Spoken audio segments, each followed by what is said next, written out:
concepts or rhetoric offends you, tune out now.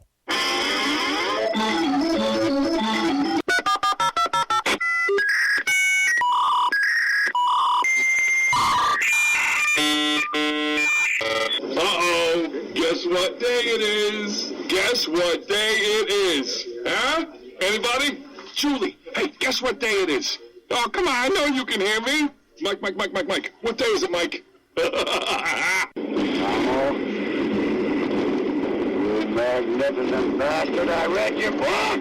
I drink your milkshake. How dare you? I call that bold talk for a one-eyed fat man. Fill your hand, you son of a bitch! Captain. Captain. Captain. Captain. Captain. Captain. Captain. Captain. Captain. Captain. Captain. Captain. Captain. Captain. Captain. Captain. Captain. Captain. Captain. No, not yet. Not yet. Don't pass out on me yet. Of course you realize this means war. Freedom is never more than one generation away from extinction. We didn't pass it on to our children in the bloodstream. The only way they can inherit the freedom we have known is if we fight for it, protect it, defend it, and then hand it to them with the well-taught lessons of how they in their lifetime must do the same. And if you and I don't do this, then you and I may well spend our sunset years telling our children and our children's children what it once was like in America when men were free. I have come here to chew bubblegum and kick ass. And I'm all out of bubblegum.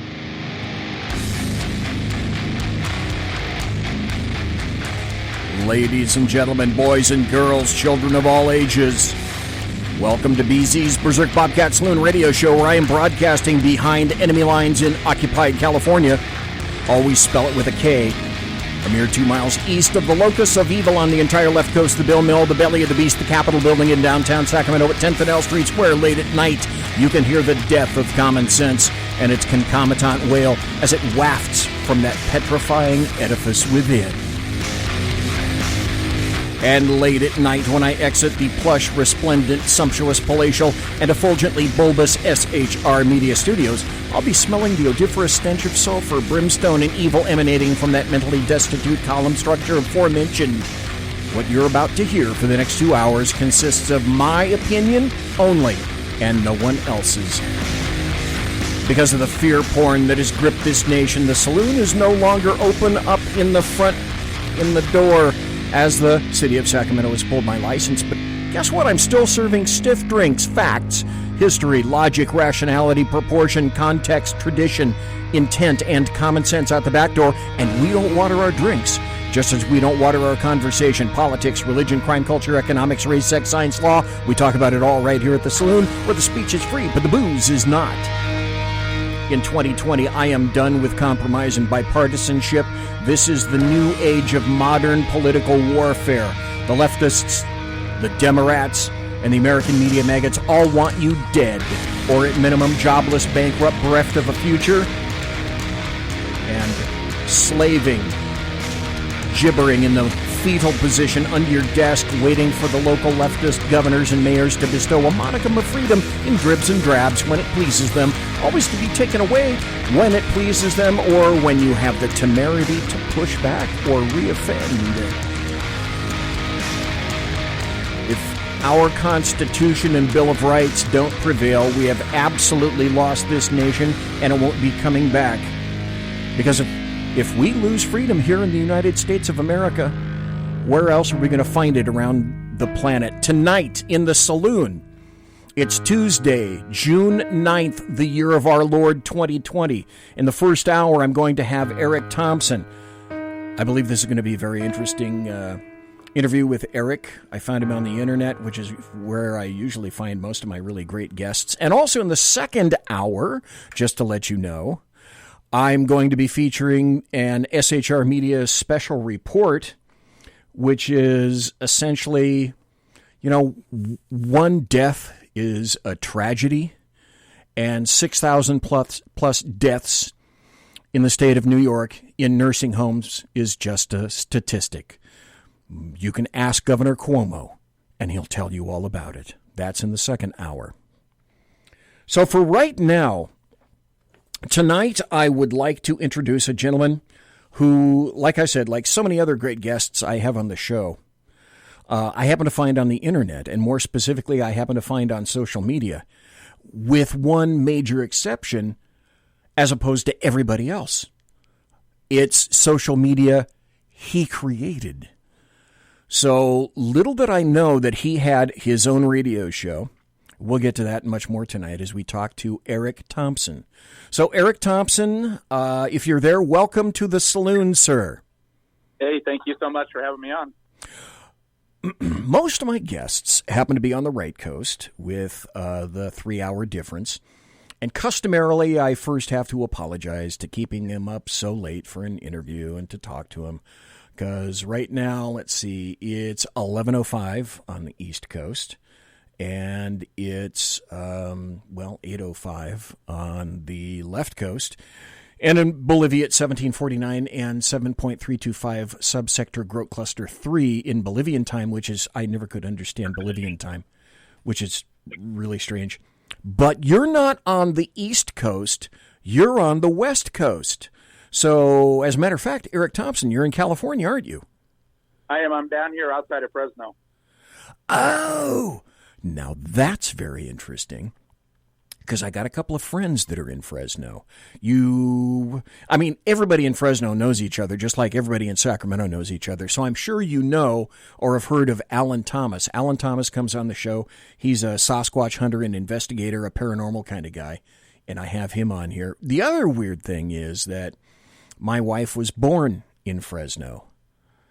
And well, I'm sure it's a lot different than when she was born here. I've been here on and off for the last 15 years with the stint in Texas, and this is becoming just another progressive metro hub as more people come in from the Bay Area and LA to get cheaper housing. But we have a progressive city council in Fresno. We have a rhino mayor. Oh. And so it's morphing into another large expansion of China, India, non-assimilation, just like the Bay Area. So a lot of people, I don't think they recognize we have a fast-growing homeless problem like the rest of the state, and we have a deficit. And it's at the point now that I actually went out and bought my first handgun today. I'm 52 years old. Wait. Yep, Marine Corps. I was in the Marine Corps, Desert Storm, never owned a gun, never thought, you know what, we live normally in pretty good areas. But I can tell you that the way that the progressives are working around the country now with the Antifa and stuff, you just don't know anymore. No, congratulations are in order for buying your first handgun. Excellent. Apparently, I'm excited about it. And I got to go through the 18-day. I guess the DOJ's backed up because so many people are buying guns that they're actually backed up. Imagine that. That's hard to feature. Fresno. Wow, I hadn't featured Fresno being a bedroom community for the Bay Area, but I should have, because one of the major roads whose number I cannot recall right now is pretty much kind of a direct line over into the Bay Area. There's a little town south of Sacramento called Elk Grove, which in the 70s was really, really teeny. Now it's fairly big, but it has become a bedroom community for the Bay Area as well. In the 70s and 80s, well, specifically the 80s, East Palo Alto was the most violent, gang-ridden city in the state of California. We spell it with a K, so that was a big plus, a big feather in their cap. And all of the people that were there and in the Bay Area, their parents, their mommies and daddies, mostly mommies, moved into Elk Grove, and they brought their gangbanging kids with it. Ain't that a shame? Fresno crime hasn't gone up or anything, has it? Oh yeah, we have our dozens of murders. We have the gangs. We've got the Hmong gangs. Good. And as you know, they have the train to nowhere starting here in Fresno, so you can actually see the $30 billion beginning of the high-speed rail that's never going to be completed. Right as you come into town. ERIC Thompson, that's just great. I went down on Highway 99. Okay. Folks, I said that incorrectly. I drove down Highway 99 probably a year ago down to Fresno to see my friend Alan, as a matter of fact. And I can distinctly recall ERIC Thompson, who I'm speaking to right now, who is the guest for the first hour. And he's created his own social media platform, has his own radio show called The ERIC Thompson Show. We will be getting to that. But I can distinctly recall that as I'm going south on Highway 99, over to my left, there's this a short elevated chunk of whatever the hell it was. I thought it was freeway. No. It's an actual section of the $1 billion train. So my question to you, ERIC Thompson, did that section get any bigger, or is it still sitting there like that? No, what's happening is Newsom and them are forcing that train to be built, even though they don't have any ecological studies done for heading over to San Jose. They don't have any. They don't have the money. They don't have anything. They don't know how to run the train up the Grapevine to get over to L.A. So what they've decided to do is they're building a high-speed train to connect the major metropolitan cities of Modesto, California, to Bakersfield. Oh, God, and people are clamoring. People are clamoring for an express train from Modesto to Bakersfield. Now, for the people on the East Coast or anybody not in California, always spell it with a K, those people right now are wondering, what the hell is a Modesto? Bakersfield, I may have heard of, kind of. But Modesto, that's a big place in California? That's basically agriculture. Okay, Modesto is most known for, like, Scott Peterson. Oh, remember? Yeah. He killed Lacey. Yeah, so that's the fame. But, yeah, Modesto is an agriculture town. Right. And the train goes all the way through all the grapevines and the almond trees and through now Fresno. It's going to connect down to agriculture in Bakersfield. And so the train's probably going to cost $60.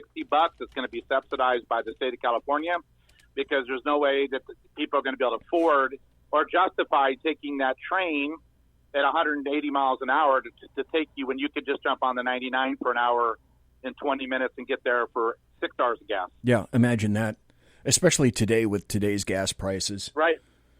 God, that was a great decision. The funny thing was, if Newsom, our governor, had just decided that he was going to cancel the train to nowhere, he would have made up his budget deficit. But he's not going to do that, and he needs money. He needs federal money. If you're listening in New York or in Indiana or any other state other than California, Newsom's coming for your cash. Just thought I'd tell you that. So when people say something similar to me, oh, you guys in California, you're such a laugh riot, my response to them is generally, oh, really? Well, whatever we decide of here in this Petri dish gets exported to your state. And our ideas here soon become your ideas if you're a blue state. So you think you can exist in a vacuum? No, that's not happening. I got to ask you this, ERIC Thompson, are you staying in California? Because I am not. No, we're not. We're actually, my wife's a Californian. I grew up in the Midwest. But so she's been one of the diehard, we're going to stay and fight the bad fight. And she finally, we flew to Stillwater, Oklahoma to see our daughter and grandson. Uh-huh. And flying back in, we descended into the smog and the dust. And then we get in, and all of a sudden it's the culture shock. You know, this isn't Kansas, Toto. And so, no, we're probably going to end up outside of Phoenix, I think, is where we're going to end up eventually. That's interesting because a lot of the dudes and dudettes that I worked with, I retired in 2016 after 41 years in law enforcement, and my last assignment was in Sacramento for the Sheriff's Department.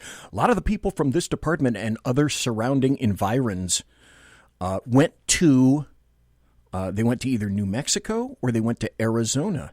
And I can't take the heat, but despite that, all the people are saying, oh, man, Arizona, you got to go there. New Mexico, you got to check it out. That's the last place I would have expected to go. ERIC Thompson, I do have to make an apology up front. I had you originally scheduled for last Thursday night, but I had to cancel the entire show because the internet was down in the studio thanks to the lovely Comcast business. A great advocate, I should mention, folks, of Black Lives Matter, by the way. So, ERIC Thompson, I am sorry for the inconvenience and the rescheduling, sir. Anytime. No, I enjoy connecting with fellow, like minds. we're in the strangest time. I'm 52. Been to 13 countries and did talk radio for a while here in Fresno. But I have to say, this is probably the strangest period that I've ever seen in my 52 years of, basically from Carter on, I've been really kind of tracking politics and, political science and economics. And this is a strange time right now because we're seeing the fruit of the Marxist training to our education system going on the third generation now. And we've really dug ourselves into a big hole with national debts, with lack of identity. And there's a lot of people my age and older that are, oh no, we're going to fight. We're going to save this country. And if we don't become Rockies in our 70s as a collective group, I don't know if it's possible. We may have gone over the edge, and I'm still optimist, but I have to say, not because of the riots, and I mean this is just a Alinsky, just a methodology through the teachings to keep us off kilter. But I don't feel a connection. The reason why I started MAGABook.com was to try to get conservatives off of Facebook and Twitter, but they don't come over, so we'll get to that. But I'm just saying that the people really are entrenched in the same social media platforms, news networks for the most part, and they're not getting accurate information, and it's a little bit alarming for me as I look at everything today. We will get to all of those things that you mentioned, folks. I'm talking to ERIC Thompson, and I want to go to your social media here for just a second. First, let's talk about your show. I'm looking at your Facebook page, and folks, if you are on Facebook, ERIC Thompson Show is where you'll find it. At the top, there's a really nice logo, ET Talk Show, ERIC Thompson Show. So, ERIC Thompson, if folks want to listen to your show, where do they go, and when can they hear it? Well, that's the retooling here. So the best thing to do is I'm probably launching again next Monday. Facebook has kicked me off 4 times. So the page you're seeing is actually my 4th attempt just to try to get into the group to bring them out. Okay. But yeah, I'm probably going to do. I'm debating about. I'm trying to get a feel from the public too. I don't know. Podcasts are getting popular. What's your feeling right now? With people? Do you see them gravitating toward podcasts, or are they still into the terrestrial radio? Or that's that platform I'm still trying to get my head around because I'm seeing such a large movement of people over to the static podcast side of the industry, which is really strange. I associate with a whole bunch of other people that are either podcasting or associating with people that broadcast live. I'm pushing 70. I originally worked in terrestrial radio in KFPK in the very, very early 1970s at KFPK. So I've seen the terrestrial radio side, but the interesting aspect is there isn't one radio station that's terrestrial that doesn't have an internet presence. And it's funny, last week I spoke to Jeremy Hansen and another couple of folks, and the question I definitely posed to them was, if you had a choice, would you go podcast or would you go live? And my preference is always live. Podcasts, I guess there's something to be said for podcasts. I just like the immediacy of going live, because if you hear something strange or foolish or fattening or illegal, it is what it is at the time that it was broadcast. Yeah, you can ship it out later as a podcast. When it was live, you can ship it out later as a podcast. That's just my history. I've always gone live. Podcasts are kind of a new thing for me. Now, I will ship out media at the end of this show for the podcast of this show, because I'm on all the standard stuff.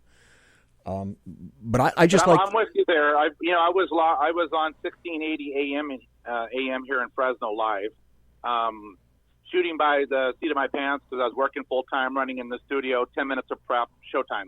Yep. That community and people listening live and the feedback, that's what really drives my personality too. Yes. And I don't like the way things are synthesizing down to oh, okay, I'm just going to go and stare at Facebook 8 hours, and then I'll go listen to a podcast and go to bed. You know, just to give you a little bit of background, when to try to get more content for my show, I would go over to outside of Google and Facebook, and I did 4,600 Uber rides. So I could interview them as I was taking them from Facebook to Twitter to Apple to Microsoft. Really? Yeah. So I can tell you way too much about artificial intelligence, about how teaching is going to be not around in the next 10 years, attorneys. But what's happening is that they have 3 or 4 engineers at these tech companies that are able to keep 2, 3, 4 billion people tied up every day through their Facebook alerts, the algorithms, the AI, the ads, just getting people dependent on this pseudo community online. MAGABook.com, which we started, was to be more of an informative.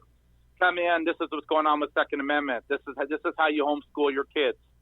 You know, these are things going on in the medical industry. This is artificial intelligence. So we have 5,000-6,000 people that are coming over. We're growing, but the pull is back to Facebook, you know, and I go, what do you? Because most people that I know, when they get off social media, they're in a bad mood. You know, that's the sad truth. Me too. Guilty right here. You want to kill somebody, right? I was on Twitter, and this guy actually called Trump a fat orange man, and then I told him this, and then this guy over here, and boy, I sure tweeted him, and I sure got him back, and then I went over to Facebook, and 8 people were making fun of me, and I told them that they a bunch of snowflakes, and then they get off, and then they try to go to bed, and I'm thinking, what did you accomplish, though? The adrenaline, the adrenaline is coursing through your body anyway, sure. So yeah, that'll help to put you to bed, won't it? No, you got sleep then, and then you're upset, and then you have sleep deprivation, and then you get nervous. Is Trump going to win? Or is he not going to win? And you know, what about Russia collusion? And then they go to the talk shows, and they listen to 8 talk shows. And one of the reasons why I took a break from talk shows is that I fell into the rut because I was busy with the social media side of just almost becoming a news commentary platform. You know, hi, this is the 3 top stories. I'm going to talk for an hour, and thank you for listening. But in the end, people need to understand that we're not fighting for next week. We're fighting for our Constitution that is under attack. If it doesn't stand, if it gets eroded, if more Marxists come out and the next generation gets in and a couple more poor decisions from Roberts on the Supreme Court, the next thing you know, instead of the Heller case was 5-4, you must be able to buy a handgun in New York or D.C. It could have gone 4 or 5, which means easily they could say you could not have a specific type of gun. That's how close we are. 5-4 on constitutional protections on certain issues that are going to prevent tyranny in the future. And that's what we need to be worried about. Not NRA, like them or not, but whoever is fighting for those First Amendment, Second Amendment, Third Amendment, Fourth Amendment, all 10 need to be backed up, and we need to be making sure people are educated, not just people we're battling on social media. And that's my concern. It's funny. Simone in chat said, hey, MAGABook.com. And I said, I put the link up in chat. And, God, what did she say if I can find it? Here it is. Facebook, she said, can be like a bar at 2 a.m. And I thought, that's kind of interesting. But it's true. I know people that will stay up late at night. The blue light syndrome will be in your eyes. And I know a lot of people listen to podcasts late at night. And then you go, especially these days, you go to bed wired and you wake up wired. You know, because number one, the crack is not going to smoke itself, folks. Okay. And number two, as I've always said, this is BZ's, one of multiple BZ's axiom. There isn't any problem that can't be solved with either vodka or a throat punch. I'm just telling you here right now. Since you've already addressed the issue, folks, I'm talking to ERIC Thompson. who we are learning was a broadcaster on terrestrial radio in 1680 in Fresno, California, where he currently lives in Fresno, which is an agrarian town kind of in the middle of the San Joaquin Valley, about 4 hours south of Sacramento, which is where I am. And tell us what is MAGABook.com and why did you start it, ERIC Thompson? Okay, MAGABook.com is when I was doing those Uber rides around Facebook and Twitter. Obviously, when the 2016 results came out and Trump won, there was this. I was picking people up that worked at Google, and their managers were calling in sick because they were so mentally distraught they couldn't work. And so they were telling me, these are people from India and China, right? They talk too much, these foreign workers. And so what happened was I could tell there was a collective blame that was put on Silicon Valley for allowing Trump to win Michigan, Pennsylvania, and Wisconsin. So the whole world said, internet, bad, Zuckerberg, bad, and so I knew that going into 20, well, I knew 18 would be a really terrible time for Republicans because social media was going to start changing the algorithms, putting only bad results on the top of the top 10. So if you search, is Trump good or bad, that's all 10 would be saying Trump's evil. So I knew going into 20, and you're seeing it right now, that their social media was going to silence conservative thoughts, traditional thoughts. So I thought, well, I better start a platform because I can't stand people that complain and don't do anything. So I said, well, I'll start MAGABook.com. We didn't have a lot of money, but my wife and I started it. And we had a surge, and then I had to upgrade the software, and because it was custom, then I lost the users, and I upgraded. So we got a really good running, just like a Facebook, Twitter combination platform. It works the same way. You can like people, you can follow them, you can talk to them. And so MAGABook is I can go live on it. You can go live. We can do live broadcasting. It has the tools, but it's not. I don't have a billion users on it. So when people go from Facebook, where you can see, 1,000 posts a minute, and then you go on a MAGABook where you see 18 or 20, then you run back to Facebook. And so MAGABook is a platform that you could go on. You could get the same information you're getting on Facebook. You can get the same memes. You can connect with people that are like-minded. I don't allow any porn on here. I don't allow trolling. But it's not a combative website where you can go on here and scream at liberals all day. And I think that's the problem right now, is that I have it to where we're like-minded and we're working toward a cause. And a lot of people like to go on and yell at liberals. And so the MAGABook is here it's obviously no cost. I don't share people's information. I don't sell the information. God bless you for that. Thank you for that. So it's a free platform that's protected, secured. I don't share the information. It's self-funded. And so the site works great. I'm on a huge server. And people are on it right now. I'll get, thousands of people a week come on it. But the difficulty is, because that's what people tell me. I love your platform. I love your heart. I'm getting great information, but all my friends are on Facebook. You know what I mean? And then I go, but Zuckerberg's selling your information, and he's creating a virtual you, and you're being targeted by marketing. And I know this because I took somebody from a woman from Microsoft, and I gave her an Uber ride to Facebook about 3 years ago.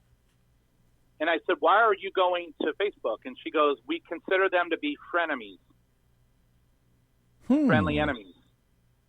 So all of the social media platforms, all of the Silicon Valley is one web of marketing.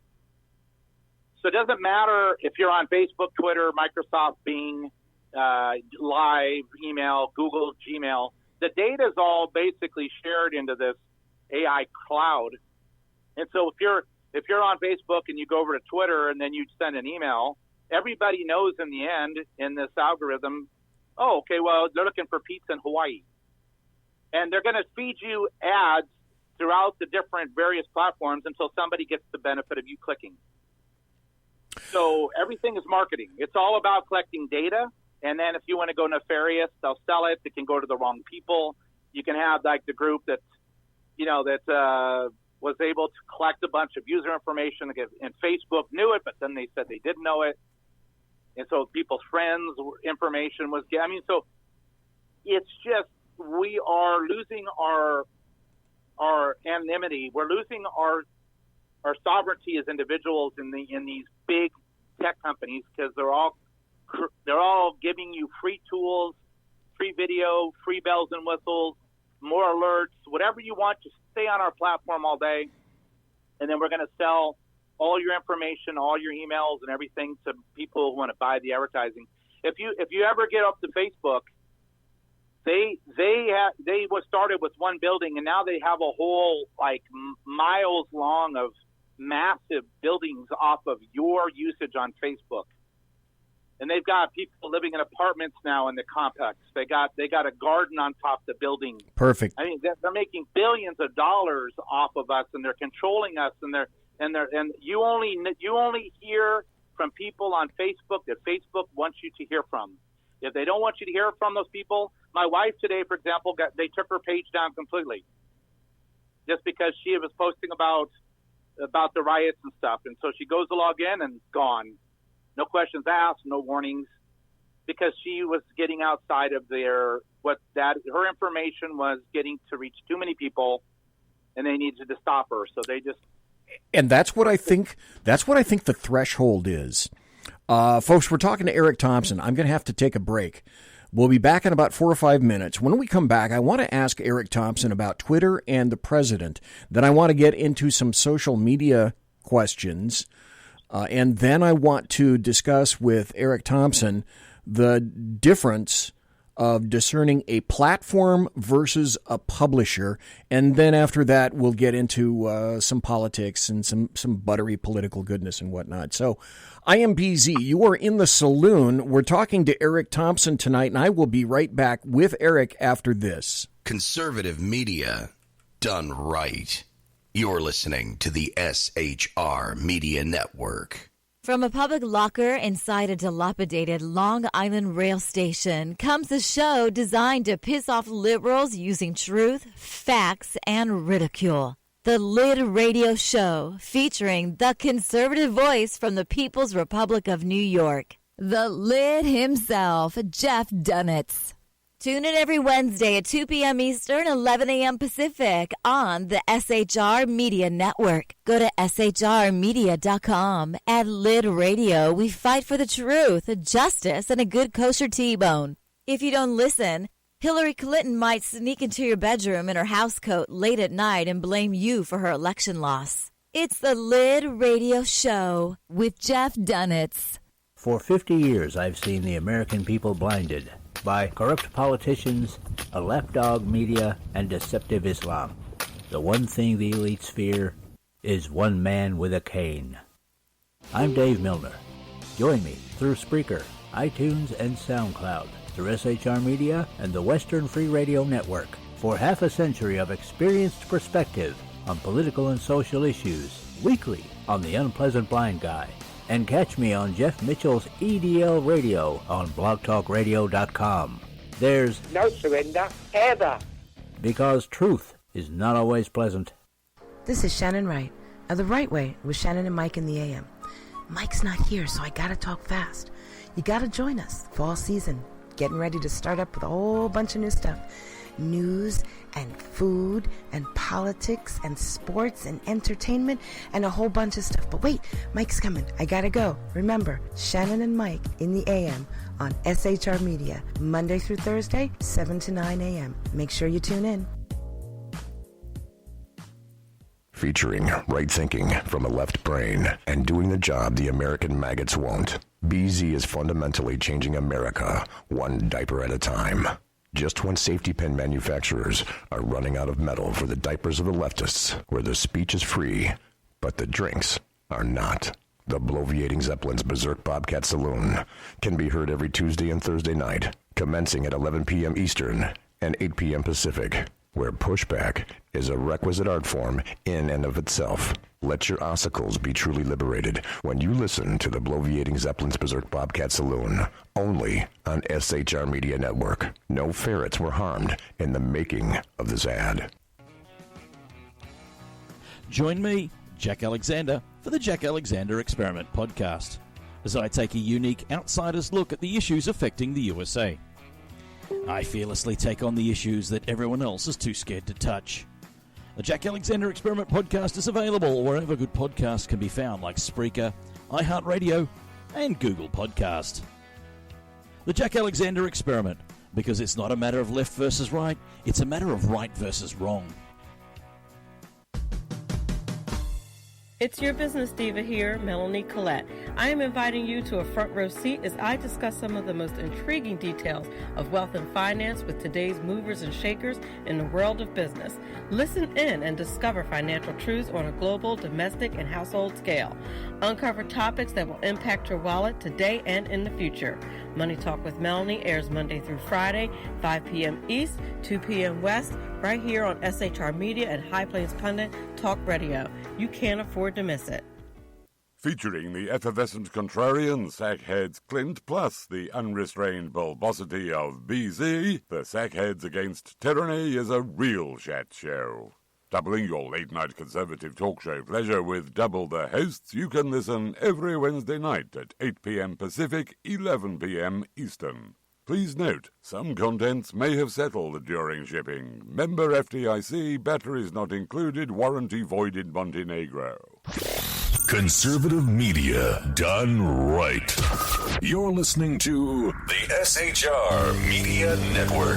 Ladies and gentlemen, boys and girls, children of all ages, you are in the saloon with BZ. Tonight, in the first hour, I am speaking to ERIC Thompson. He's a radio show host. He created his own social media site, MAGABook, M-A-G-A book, MAGABook, all one word, .com, MAGABook.com.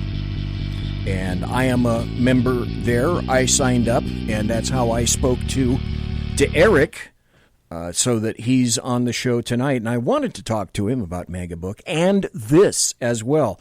I'll get to the question that I had for Eric about Twitter and President Trump. But in the process of looking you up on the internet, Eric Thompson, I discovered that there's a video. Oh, gosh. Let's see. Here we go. Hi, my name's Eric Thompson. I am the founder of TNN, the True News Network. I've been on talk radio for quite a while, and it has become... So let's stop, because that's a recording and you're live. What's happening with TNN, Eric Thompson?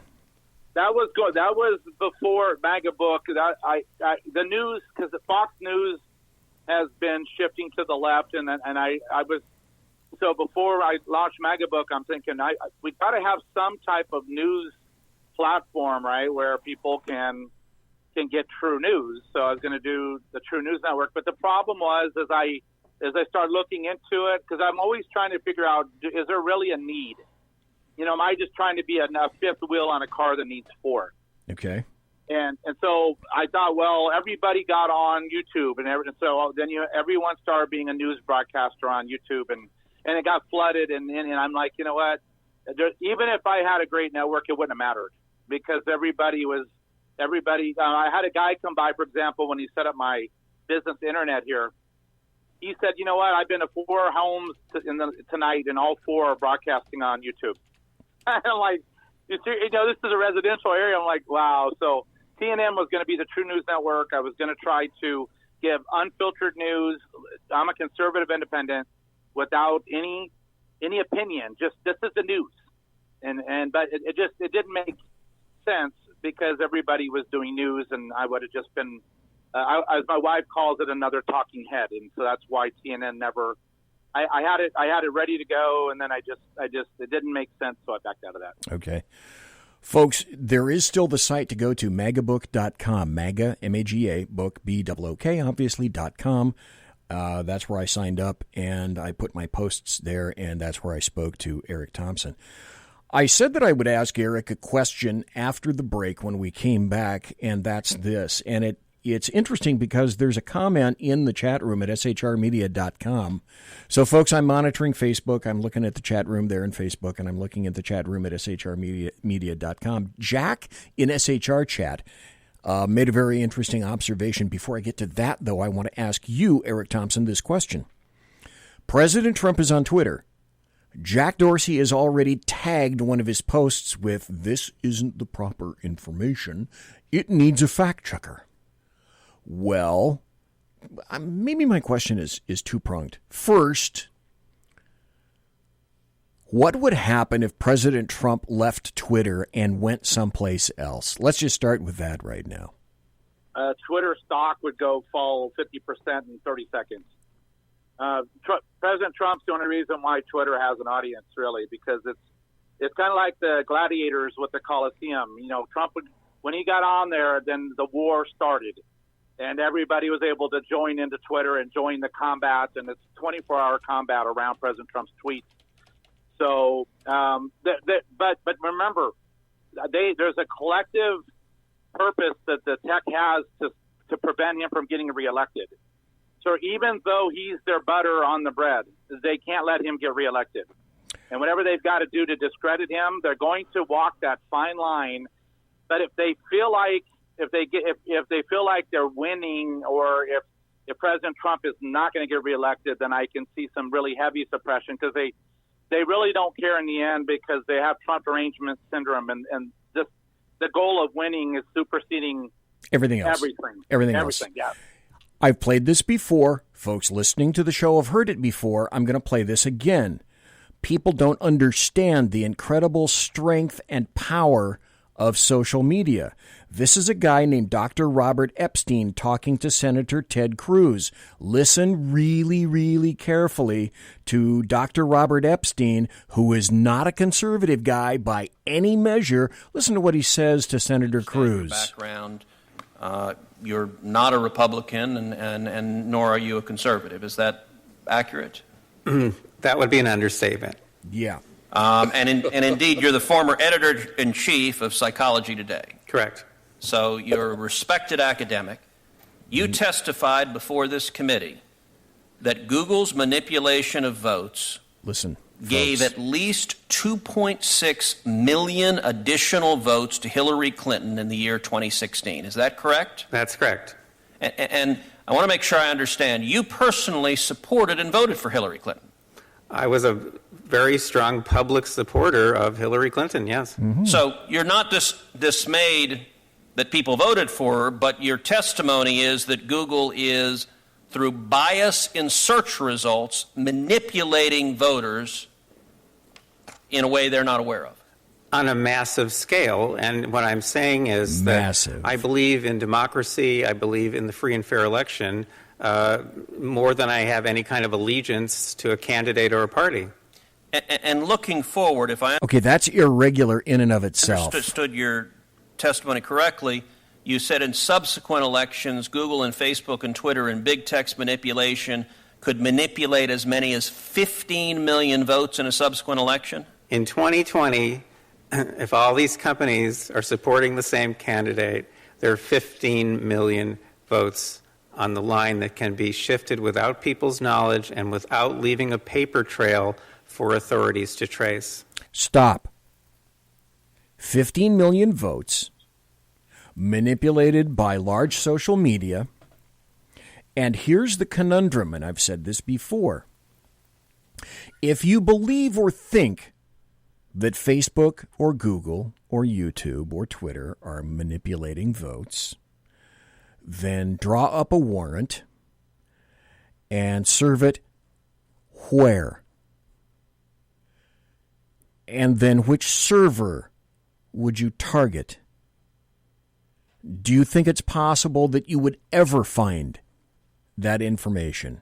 And the answer is no. You would never find that information. So the big question is, Eric Thompson, 15 million votes on the line. Do you see this year in 2020, because you have to admit the leftists are like a cornered dog. They'll do anything right now. Do they pull out the 15 mil manipulation, Eric Thompson? Well, they already are, because what they're doing is they are silencing people's voices, which limits the people, the independent that's looking for both sides, so they're not hearing both sides of the information. When you do the search on Google or YouTube trying to find information on, is socialism good or bad? What about Biden? You know, and everything in the top 2 pages of search, instead of being the most relevant, is all pro-leftist. Yes. Then you're never going to find see, journalism's dead in America. And for those of you listening, if you've been, we're fortunate to go to Germany and Austria and Israel and Jordan and Turkey. And, you know, and I've seen the golden stars around Germany where they killed Jewish people for no reason and took them away. And some guy came in later and marked in respect of the Jewish people that died every place that they were killed wrongly. But the thing about it is Facebook, Twitter, and Google cannot let President Trump get reelected. No. He's going to kill their H-1B. He'll kill their H-1B visas. Okay? He's going to kill the globalism. He's going to kill our access to – he's alienating China against the tech companies. So right now, a lot of people don't realize, you should, but you may not, that President Trump only won the election by 70,000 votes. Okay, he won Wisconsin, Michigan, and Pennsylvania by a total of 70,000 votes. If he loses those states, then he's not president. So when we're sitting here going, okay, well, Trump's rallies are going to start again. But the thing about it is a lot of the voting base for President Trump are older. They're passing away. Maybe they're not going to be able to vote. Maybe they're not able to vote. Maybe they're being displaced because of this pseudo virus or whatever. But what you're going to see right now, and if you go on, I don't go on Drudge Report anymore. No, I don't either. No, Drudge can go to hell. Yeah, I think he sold it. He did. And yeah, so if you go on there right now, you can see every Marxist, globalist, negative story right now. My wife's family, a couple of them were going to vote for President Trump, are literally texting her 24 hours a day because of CNN. Anger, hate, venom against President Trump on my wife's psyche, because you have the Marxists, you've got this Fauci now is saying, oh, wait a minute, it's not over yet. The COVID-19 is going to flare up again in the winter. They just announced in Fresno that the kids are going to have to wear masks all year in school. Well, so you're keeping people scared. And when they're scared, they want comfort. Yes. And then they go on Facebook and Twitter, and Trump's evil. And he's going to send in the conservatives with guns and kill them. And then the black people are going to be hunted down in the ghettos. So it's this Saul Alinsky, rules for radicals, this personification of the Marxist doctrine, and even the KGB on how to demoralize a country before you take them over. So there's a lot of psychological warfare going on through the algorithms, through Facebook, through Twitter. And you asked earlier, they're hiding behind this social media law that says they're not accountable, but they're actually publishers because they make billions of dollars and they can take down ads because they think it's not good speech. So they are dictating what information is going out as a monopoly. So they are culpable for the fake stuff going through, but they hide behind a law that says, oh, Facebook, you're starting up, you're giving a free service, and we're going to make sure you can't get sued for what Johnny says to Sally in Mississippi. But we're way past that. Where we are in the AI, artificial intelligence, robotics wave of job displacement, basic universal income, the suppression of truth, this idea of open borders, this idea of not guaranteed, opportunities, but results. So that's why they give the kids trophies. Even if you don't ever win a game in Little League, you get a participation trophy. Colleges are now taking away A, B, C, D, E, or A, B, C, D, F. They basically say you pass. Oh, that's too harsh and judgmental. Oh, come on. I know. So what they're doing is they're redefining they're redefining what an American is. And this will fail, and it's all because of education and immigration. And we tip, as a Christian conservative, I'm always checking myself. I don't want to be cruel. I don't want to be misrepresenting God. But the problem is we become mushy. And so we're sitting here like, yeah, we have sanctuary state. That's an oxymoron. You can't have a sanctuary state if you have law and order. If you actually have Section 8 of the code, you can't have people living in the country illegally getting checked from Newsom for living in the state as an illegal alien, because we don't even call them illegal aliens anymore. We call them illegal immigrants. No, they're not. They didn't immigrate in. They ran across the border. They're aliens. So we are sitting here. Newsom's asking money from the government because of the COVID-19, as he's giving checks to illegal aliens who are living in our country, in our state, taking away resources from citizens' schools. So we have Fresno has some of the worst schools in America because most of our kids are legal alien children. And we just sit there going like, oh, I hope, MAGA. I'm a big President Trump supporter. I wasn't. I was a Ted Cruz supporter. That's exactly with me. I was a Ted Cruz guy. And I said, but I think, I was a big Reagan guy, but I think I've never seen a president keep his promises, from Israel to the moving the embassy to the enterprise zones for the Black Americans to women. I mean, he is actually kind of the model if you want a conservative to be president. Now, the problem is, because we're trying to be the nice guys, is we don't like when he tweets and says, oh, Rosie O'Donnell's fat and ugly. Now, I don't like that as a person, but I'm not electing a guy who's going to represent me as a Christian guy. I need someone that's going to say China's evil and socialism's not going to happen and the internet, you're evil, and I need someone who can fight. And but then you got Romney now, who's obviously part of the deep state, that's going over he's now marching with people like a total buffoon. God, yeah. You remember Obamacare only exists because of John McCain did the magical thumbs down. So these rhinos are in the party, and we've got these, and so the education system has been killing us. It's an open wound, and people say, oh, I know, I don't like it. Well, it's killing us because the kids coming out of school have been told they may be transgender. They're told that socialism is the way to go. They're taking they just took Christopher Columbus's statue down and threw it in a bay. So they're revising history, and we're just sitting there sending our kids to a school to people that we would never have coffee with. And then the kids are growing up to hate our country and to be part of the nanny state. And and that's my concern is that we are, if we don't take the stand, stop immigration and do some radical things, assuming we can compensate for the voter fraud that's going to take place this election. Oh, and it will. I know. Well, think about it. Mail-in ballots. And, in California, they stole 6 seats by doing ballot harvesting. Sure. Why not send people into a nursing home? Here, honey, sign this ballot. Right. Yeah. Hey, guy, you don't have a job under the freeway. I'll give you 2 shots of heroin and some beer if you go to these 20 people and harass them to sign this ballot and bring it back to me. Oh, okay, great. Yeah, and that's what they want for the nation. And then if it's a conservative, you go collect their ballots at the senior home and then you throw them away.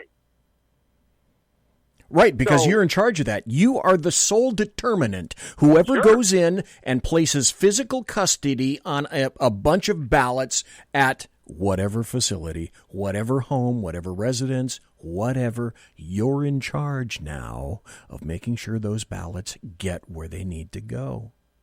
But they have people embedded in the Postal Service that threw away a bunch of ballots. So I'm not a conspiracy guy, but you can look at the reality. I mean, as of right now, the Department of Justice is busting people that did voter fraud in 18.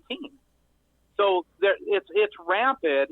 And now we're dealing with this racial thing. We're dealing with corporations that are like trying to say white people are bad. So you got the racial division going. You got this, oh my goodness, COVID-19 is coming back, so we may have, like they just warned us in Fresno, you guys had a spike in cases since you reopened. Right. We might have to shut you down again. Here comes the fear porn. Stand by. That's it. Yep. So at some point, I grew up in Iowa, so I was in the Marine Corps. At some point, you just have to say, and pardon my French, but screw you. I'm an autonomous, free will person in the United States of America under a Constitution with unalienable rights, and I don't care. I don't care right now what you think, because my rights don't come from you.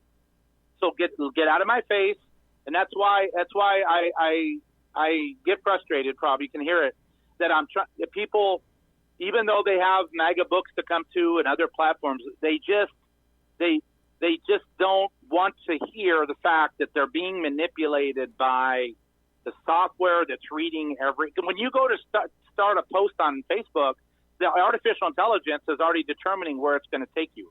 Let me ask you a question, ERIC Thompson. In chat, Jack Alexander, who's a great dude. I have him on the show now and then. He lives in Australia and worked in the military, in the Australian military, with a lot of the U.S. soldiers, which is another reason that he really loves America. In chat, he said the moment, let's see, where did I? In Twitter's response to Trump, Twitter said that they were a publisher, and with editorial bias, at that point, Twitter should have instantly lost protections. The moment Twitter proclaimed themselves a publisher, they should have lost those platform protections. I wasn't aware that Twitter had declared themselves a publisher. I didn't either, but I mean, they are. Anytime you have editors that are dealing with selling advertising, publishing, creating revenue, silencing speech, exalting speech, restricting, distorting, changing. So that they're not. If they said it, which was that would just be a outward confirmation of a reality that see what they do is, and if you guys haven't done it, do a search for Saul Alinsky, Rules for Radicals. Yep. One of his rules is you do simultaneous attacks on your enemy to where they can't get any traction. So we don't even know where to fight right now. We're not racist. I don't have COVID. I'm not wearing a mask. I don't have a problem with illegal aliens. I'm not a bigot. I'm not xenophobic. Hey, I don't care about a mosque. So we're sitting here as our national debt went up $5 trillion under President Trump now. If they want to do another. So there's all this stuff, and I call it noise. And the simplicity our founders said, we know Marxism, we know that we might turn into England in the future. So when they wrote the Constitution, and then the Federalists said, we're going to need some more protection. So let's go write the Bill of Rights. Let's go put in a confirmation of what should have been in the Constitution, that you can't suppress speech. No laws shall be passed. Speech, assembly, guns, worship, redress. So, yeah, the courts have said, even though it says the government shall pass no laws, they pass laws. And so this judicial activism, they're able to say, well, of course, they didn't have bazookas back in their days, so of course we have to limit guns. Well, now you've opened Pandora's box, because then they get to determine not just bazookas, but how many bullets should go in a magazine. Who should be able to buy bullets? Should you have a license? Well, there was someone that got killed with a gun. Everybody get upset. Oh, we're so upset. Okay, we're going to get rid of handguns in D.C. And it actually went all the way up through the courts, and the Supreme Court had to stop it, or they would have been successful in taking away part of the Second Amendment. So the founders did all they could to say that Congress shall not pass any laws, and yet they pass laws, and we allow it. So the Declaration of Independence says we at some point have to say the government that is set up is no longer representing us, so we abolish it. That's what they did with England. We have found now that the king is what you guys are no longer on our side, and so because of our rights as being created by God and the pursuit of all of our happiness, we are going to abolish this form of government and start over. But We can't. We don't, because now we're divided because we've allowed Marxists, starting from the 40s up, to teach our children that Karl Marx has the best economic models, which is why it's the most popular college taught in finance and colleges in the U.S., Karl Marx. So you got Marxists coming out, you got snowflakes, you got social justice warriors, and then you got Alinsky, who taught Hillary, and then Obama was mentored on it as a city organizer, and now here we are, and if we don't collectively take a stand, we literally are out of time. And I know they said that in 2016, but because we haven't done anything, I always tell conservatives this, and they don't like it. Every day that you live, every day that you think you're winning as a conservative, you're losing. Because more students are going to college and learning to be Marxist.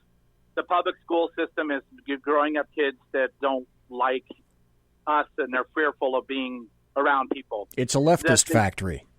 It is. I call it a Marxist portal into our children's minds. We're at war, folks. This is a war. This is absolutely a war. It's a binary choice now. And I've said this also. The choice now is either the people who love this country win, or the people that despise this country win. There is no, and I said at the beginning, and I've said it for a long time, and it's definitely emphasized now, I'm done with bipartisanship. I'm done with compromise. What's the compromise portion for killing a baby? Kind of killing a baby, maybe sort of killing a baby. There is no bipartisanship and compromise anymore. ERIC Thompson, thanks for being here. Question for you. Will you come back to the Saloon, sir? Oh, anytime. I appreciate it. And I enjoyed it. That's ERIC Thompson, folks. I got to go to a break. We're going to go to the SHR Media Special Report right after this. ERIC Thompson, thank you for being here tonight. God bless, sir. Take care. Be safe. You too. Take care. I ran out of time. I always run out of time. That's the nature of the beast. I'll be right back after this, though. Conservative media done right. You're listening to the SHR Media Network. Southern Sense is conservative talk with Annie, the radio chick you bellows as host, and C.S. Bennett co-host. Informative, fun, irreverent, and politically incorrect. You never know where they'll go, but you'll love the journey. Annie is a top conservative host on Top Talk Radio and features some of the finest guests packed with important politicians and newsmakers. Listen every Friday, 3 to 6 p.m. Eastern, noon to 3 Pacific, on the SHR Media Network. Remember, Southern Sense is common sense.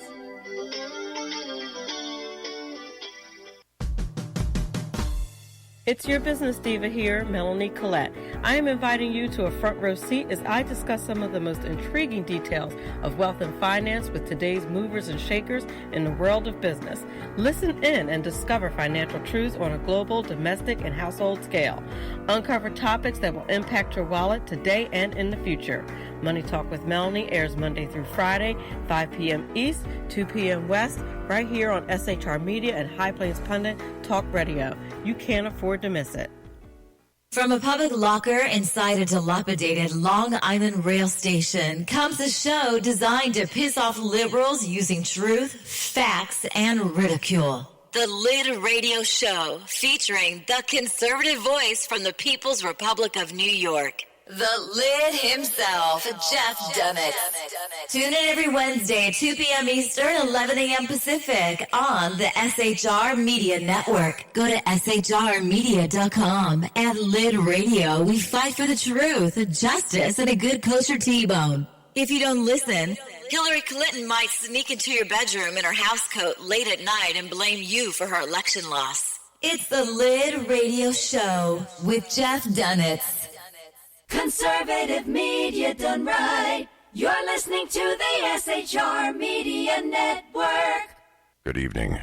Broadcasting behind enemy lines in occupied California, the bloviating Zeppelin's Berserk Bobcat Saloon radio show is featured on the SHR Media Network every Tuesday and Thursday night for 2 hours at 11 p.m. Eastern and 8 p.m. Pacific. Whilst manufacturers are running out of metal for the diapers of the leftists, BZ continues to radically change the world of leftists, one diaper at a time. Stop balancing your checkbooks. Stop cleaning your fish tanks. The bloviating Zeppelin's Berserk Bobcat Saloon radio show is your magnet for truth, justice, obesity, a darkened studio, and late-night freedom. No United States of America freedoms were abridged in the making of this ad. This is Shannon Wright, And this is Michael Wright. reminding you to listen To The Right Way with Shannon and Mike. every Monday through Thursday, 7 to 9 a.m. right here on SHRmedia.com. SHRmedia.com. Join me, Jack Alexander, for the Jack Alexander Experiment podcast, as I take a unique outsider's look at the issues affecting the USA. I fearlessly take on the issues that everyone else is too scared to touch. The Jack Alexander Experiment podcast is available wherever good podcasts can be found, like Spreaker, iHeartRadio, and Google Podcast. The Jack Alexander Experiment, because it's not a matter of left versus right, it's a matter of right versus wrong. After 6 years covering terror and corruption, the Unpleasant Blind Guy is making a change. I'm Dave Milner. Join me on Spreaker and YouTube through SHR Media and on the Western Free Radio Network as I team up with Jeff Mitchell, host of the English Defense League radio show on blogtalkradio.com. Check show pages for airtimes. It's the Unpleasant Blind Guy. On EDL Radio. There's No surrender, ever. Because truth is not always pleasant. Featuring the effervescent contrarian sackheads Clint plus the unrestrained bulbosity of BZ, the Sackheads Against Tyranny is a real chat show. Doubling your late-night conservative talk show pleasure with double the hosts, you can listen every Wednesday night at 8 p.m. Pacific, 11 p.m. Eastern. Please note, some contents may have settled during shipping. Member FDIC, batteries not included, warranty void in Montenegro.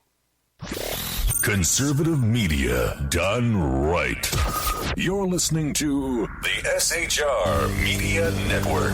Ladies and gentlemen, boys and girls, children of all ages, it's the beginning of the second hour. So welcome back to the Bloviating Zeppelin's Berserk, Bobcat, Saloon radio show. You can follow me on Twitter at BZEP at BZEP. You can friend, follow, and like the SHR Media Facebook page and subscribe to the SHR Media YouTube channel. Click notifications, give our videos a big thumbs up. We got great hosts, great videos, great shows. And are you a supporter of the Second Amendment like I am? You can join the USGOA, which is the U.S. Gun Owners Association, on Facebook. If you want to know about gun reviews, information, and also updates and articles, news about the Second Amendment, firearms in general, USGOA on Facebook, U.S. Gun Owners Association. I heard this, and now tonight I'm going to be going into a special report. Before we go there, I saw this. I heard this on Twitter. Now I will go into the special report, but this is too good for me to pass up. I didn't save it, and I don't know how long it's going to be on Twitter because you know them; they'll take a lot of this stuff down. I found a wonderful little snowflake. Here's a tete-a-tete with a little female snowflake, and listen to what she says. She is stressed. Oh, I'm not exactly the voice that people need to be hearing right now. Really? In fact, I need more confirmation that this is real. I've gotten some, but I need more confirmation that this is real. Yeah? Trump supporters got an email that said that this email is for patriots only. You've been identified as one of President Trump's fiercest and most loyal defenders, and according to your donor file, you'd make an excellent addition to the Trump army. It goes on to tell them that they would get a limited edition camo key. The Trump army. Wait a minute. If I had a producer, if I had a producer, when I said the Trump army, you would have heard. But I don't have a producer, so let's continue. Keep America great hat. To let them know that you are the president's first line of defense when it comes to fighting off the liberal mob. Yeah. I don't know if you know. Hitler made Jews wear yellow stars. Oh no. This feels like the reverse of that. No, because it's all about the feelings. I drink your liberal leftist tears. Okay. All right. Enough of that. Let's go into this. This is an SHR Media Network special report. And it goes something like this. We know that a single death is a tragedy, and 1 million deaths is a statistic. Well, you have to ask yourselves, who said that? Well, that's right. It's Joseph Stalin. Let me put it another way for tonight. A single death in a nursing facility is a tragedy. 6,000 plus deaths in nursing facilities of Wuhan 19, that's a statistic. So let me cut to the chase up front. In my opinion, New York State Governor Andrew Cuomo has blood on his hands. Now, why would that be? For taking the most virulent global pandemic disease of 2020 and placing people infected with same, not just suggesting, but mandating it with the force of the entire state of New York behind said mandate, and no, not placing, but forcibly injecting people into nursing facilities within the state of New York. Facilities that, by the way, couldn't say no. Although he said they could. But that was a lie.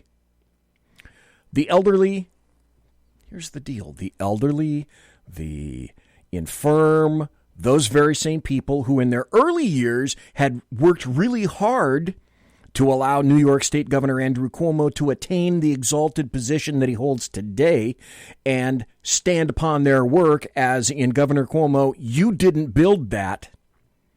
They did. Their grief, their tears, their labor, and their sweat in order to obtain his current position. He used them like a Kleenex or a Kotex, and when he was done, he cast you aside. Those people who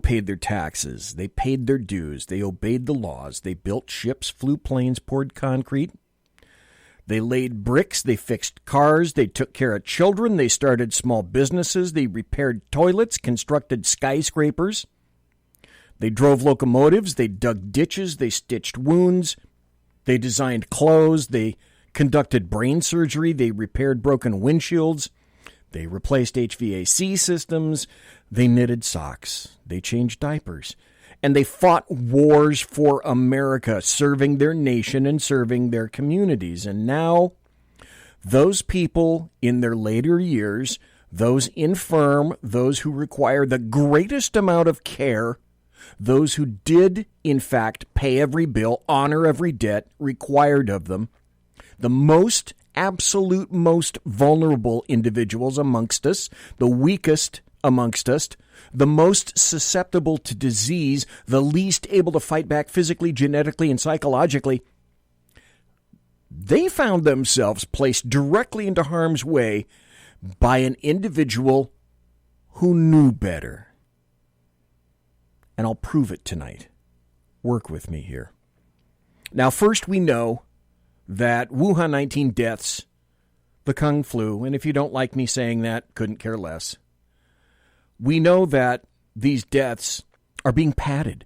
They're being padded for money. That is to say, 3 times the federal cash paid for a Wuhan 19 death as opposed to any other. And there was a doctor that came out to spill the beans on this. Next guest is a doctor and state senator in Minnesota who is deeply troubled by the CDC's latest guidance for counting COVID deaths. Dr. Scott Jensen joins me now. Doctor, I want to read for our viewers what the CDC says in part about how to count COVID deaths relating to that last issue we just raised. Money. In cases where a definite diagnosis of COVID cannot be made, but is suspected or likely, like the circumstances are compelling with a reasonable degree of certainty, it is acceptable to report COVID-19 on a death certificate as probable or presumed. Money. So, doctor, what's the problem with that? Money. Well, in short, it's ridiculous. I spent some time earlier today just going through the CDC's manual on how to complete death certificates and the parts that were specifically written for physicians. And in that manual, it talks precision and specificity, and that's what we were trained with. The determination of the cause of death is a big deal. It has impact on estate planning. It has impact on future generations. And the idea that we're going to allow people to massage and sort of game the numbers is a real issue, because we're going to undermine the trust. And right now, as we see politicians doing things that aren't necessarily motivated on fact and science, the public's their trust in politicians is already wearing thin.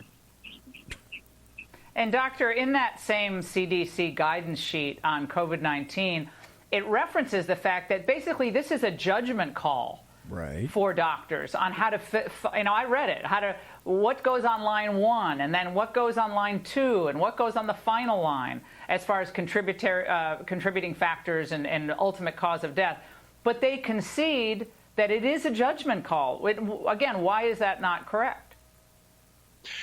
Well, let's just take influenza. If I have a patient died a month ago, had fever, cough, and died after 3 days, and maybe had been an elderly, fragile individual, and there happened to be an influenza epidemic around our community, I wouldn't put influenza on the death certificate, and I've never been encouraged to do so.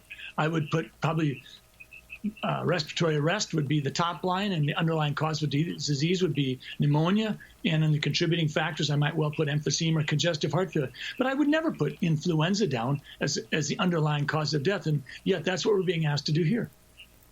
But wait. Dr. Fauci was asked about the COVID death count today. Here's what he said in part.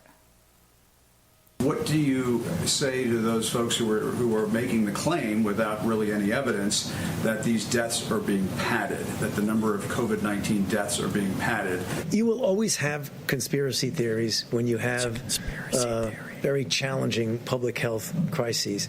They are nothing but distractions. Right. Money.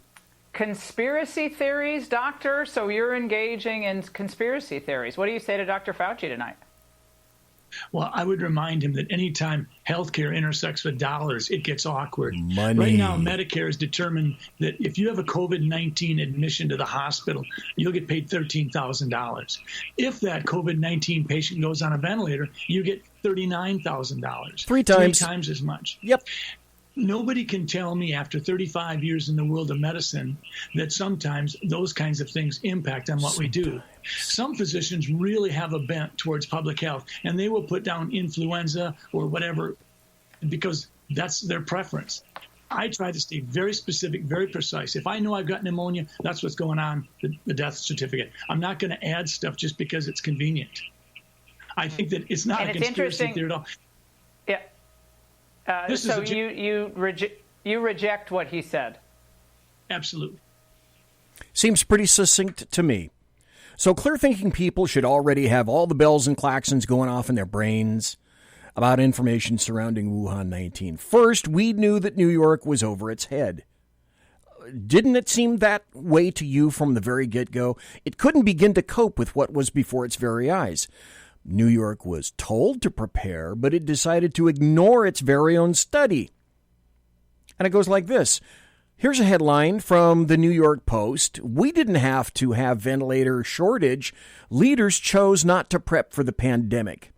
Several years ago, after learning that the Empire State stockpile of medical equipment had 16,000 fewer ventilators than the 18,000 New Yorkers would need in a severe pandemic, state public health leaders came to a fork in the road. Now, they could have chosen to buy more ventilators to back up the supplies hospitals maintained. Instead, Health Commissioner Howard Zucker assembled a task force for rationing the ventilators they already had. In 2015, that task force came up with rules that would be imposed when ventilators run short. Patients assigned a red code would have highest access, and other patients would be assigned green, yellow, or blue, the worst, depending on the triage officer's decision. Well, wait. Who was governor of the state of New York in 2015? That's right, Andrew Cuomo. In 2015, the state could have purchased the additional 16,000 needed ventilators for $36,000 apiece, or a total of $576 million. Now, that's a lot of money, but in hindsight, spending 0.5% of the budget to prepare for a pandemic was the right thing to do. Please note, folks, conservatives, anybody, within the sound of my voice, this wasn't Trump's purvey. He wasn't even president. Only one person, Andrew Cuomo. So Cuomo then decided it was good form to blame the president for not providing a sufficient amount of ventilators to help New York State residents. But in New York, rationing ventilators should be unnecessary. The state knew of the shortage, had the money, and should have bought the life-saving equipment instead of making a plan for who should live or die. Yeah, that's called a lesson for the future. New York was overwhelmed, but they had the warning. It was there. They chose to ignore the warning. They were unprepared. They could have decided to be prepared. They chose not to. That was an active, affirmative decision. That wasn't a passive one. There were consequences. President Trump had absolutely nothing to do with those decisions. Another story from the New York Post. Dozens of bodies found in U-Haul trucks outside New York City funeral home. This was a story written, when is this? April 29th. Police found dozens of bodies being stored in unrefrigerated trucks outside a Brooklyn funeral home and lying on the facility's floor Wednesday, law enforcement told the Post. Between 40 and 60 bodies, your loved ones, were discovered either stacked up in U-Haul box trucks outside the Andrew Clockley Funeral Services in Flatlands or on the building's floor. After neighbors reported a foul odor around the property, sources said. The corpses were stacked on top of each other in the trucks.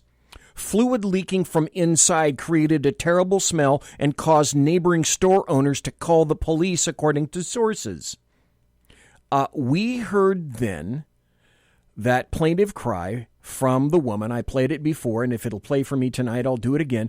When she discovered her own reality. This is again from the New York Post. Woman slams de Blasio after relative's body left at home for hours.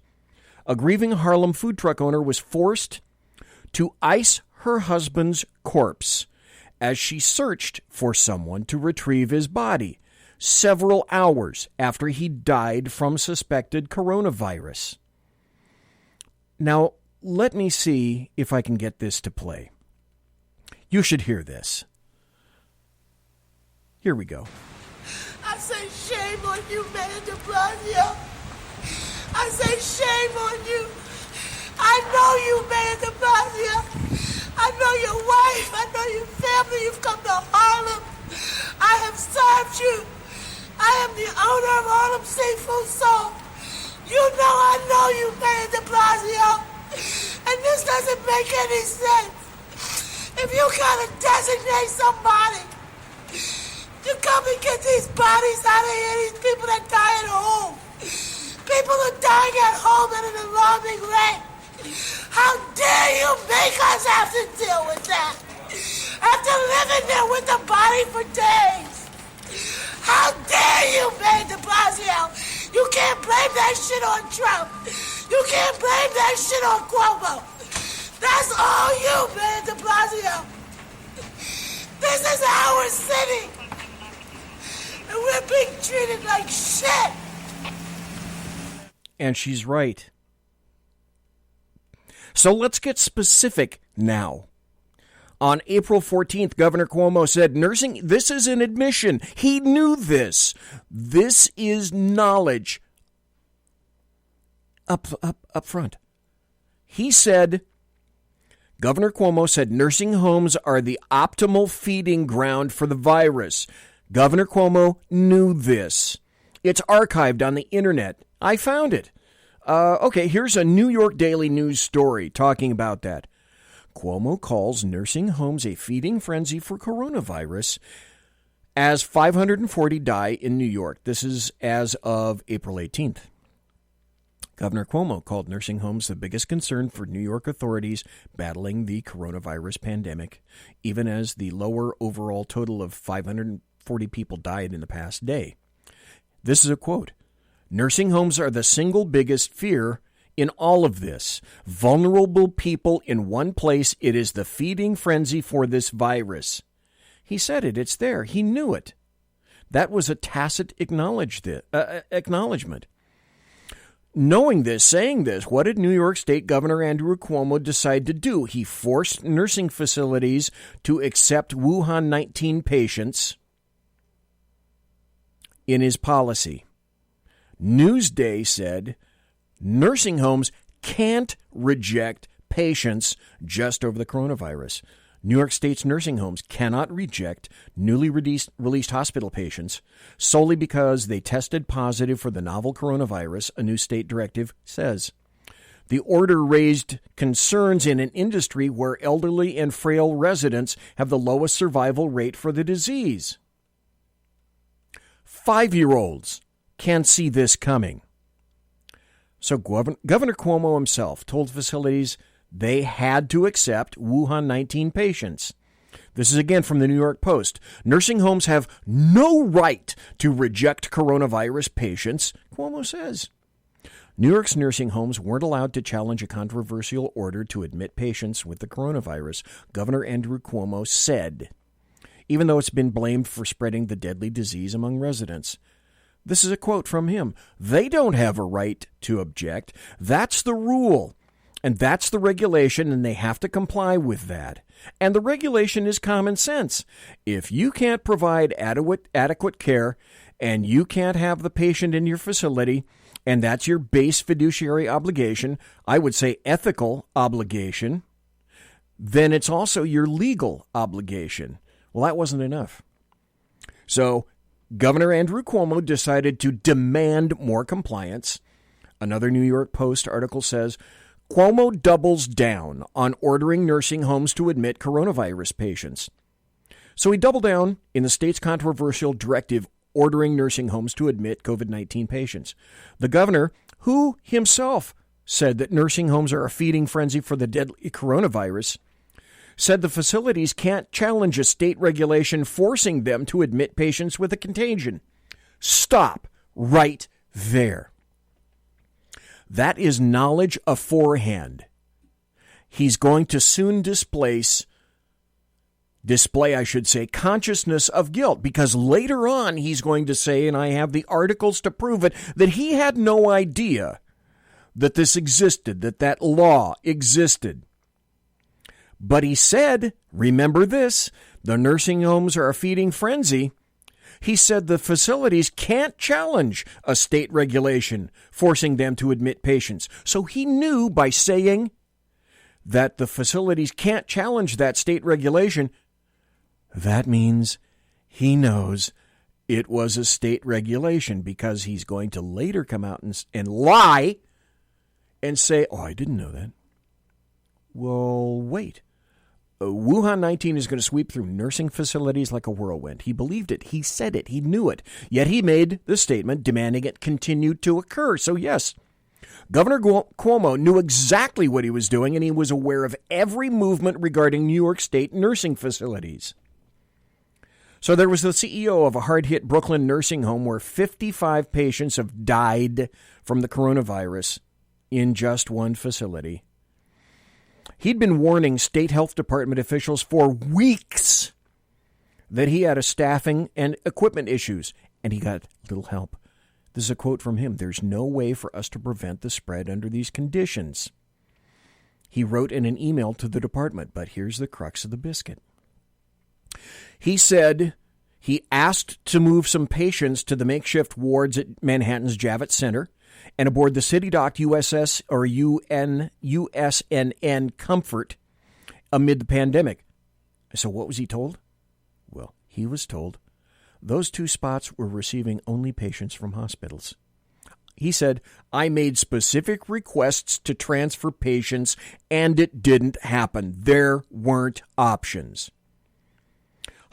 These are hospital facilities built quickly on the order of President Trump, an entire military ship, one of only two in existence, devoted solely to New York City, ignored, unused, turned down. These facilities torn down. The ship sailed away for lack of need.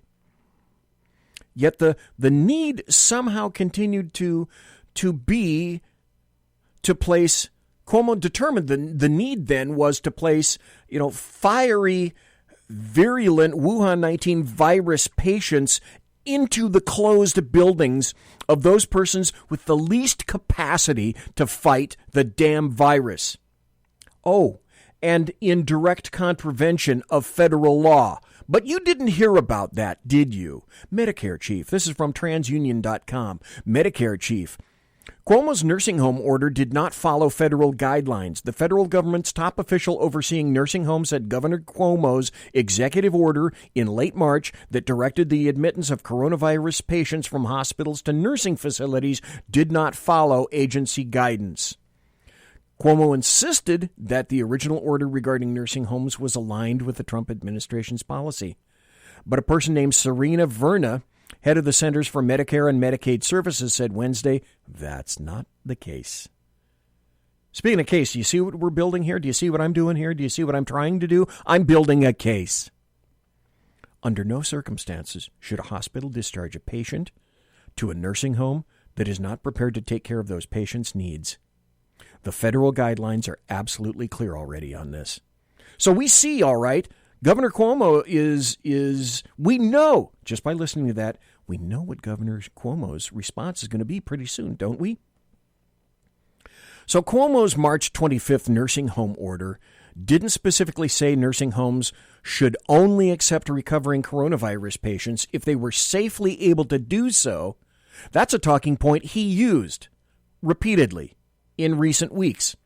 The order said all nursing homes must comply with the expedited receipt of residents returning from hospitals to nursing homes. It emphasized no resident shall be denied readmission or admission to the nursing home solely based on a confirmed or suspected diagnosis of COVID-19. Already, Governor Cuomo was starting to say it wasn't me, it's not me, it's never been me, and I'm not responsible. Bullshit. Conservative media done right. You're listening to the SHR Media Network. From a public locker inside a dilapidated Long Island rail station comes a show designed to piss off liberals using truth, facts, and ridicule. The Lid Radio Show, featuring the conservative voice from the People's Republic of New York, the Lid himself, Jeff Dunetz. Tune in every Wednesday at 2 p.m. Eastern, 11 a.m. Pacific on the SHR Media Network. Go to shrmedia.com. At Lid Radio, we fight for the truth, justice, and a good kosher T-bone. If you don't listen, Hillary Clinton might sneak into your bedroom in her housecoat late at night and blame you for her election loss. It's the Lid Radio Show with Jeff Dunetz. Hey, are you guys listening? This is Shannon from Right Way with Shannon and Mike in the AM on SHR Media. I know you've been wondering where we are and what's been going on. Well, folks, that's right. We're back. So please join us 7 to 9 a.m. Monday through Thursday on SHR Media, on Spreaker, iHeartRadio, and Spotify, and Facebook Live at 11 a.m. on Right Way with Shannon and Mike in the AM at Facebook. You don't want to miss a minute. We've got lots of guests, lots of segments, and lots of interesting things. And let's face it, there's nowhere for you to go, so you might as well tune in. Again, Right Way with Shannon and Mike in the AM. We're back live on the air on SHR Media, 7 to 9 a.m. Monday through Thursday, audio and Facebook Live, audio and video. Yes, we are going to do video. Facebook Live, Right Way with Shannon and Mike in the AM. Hope to see you soon.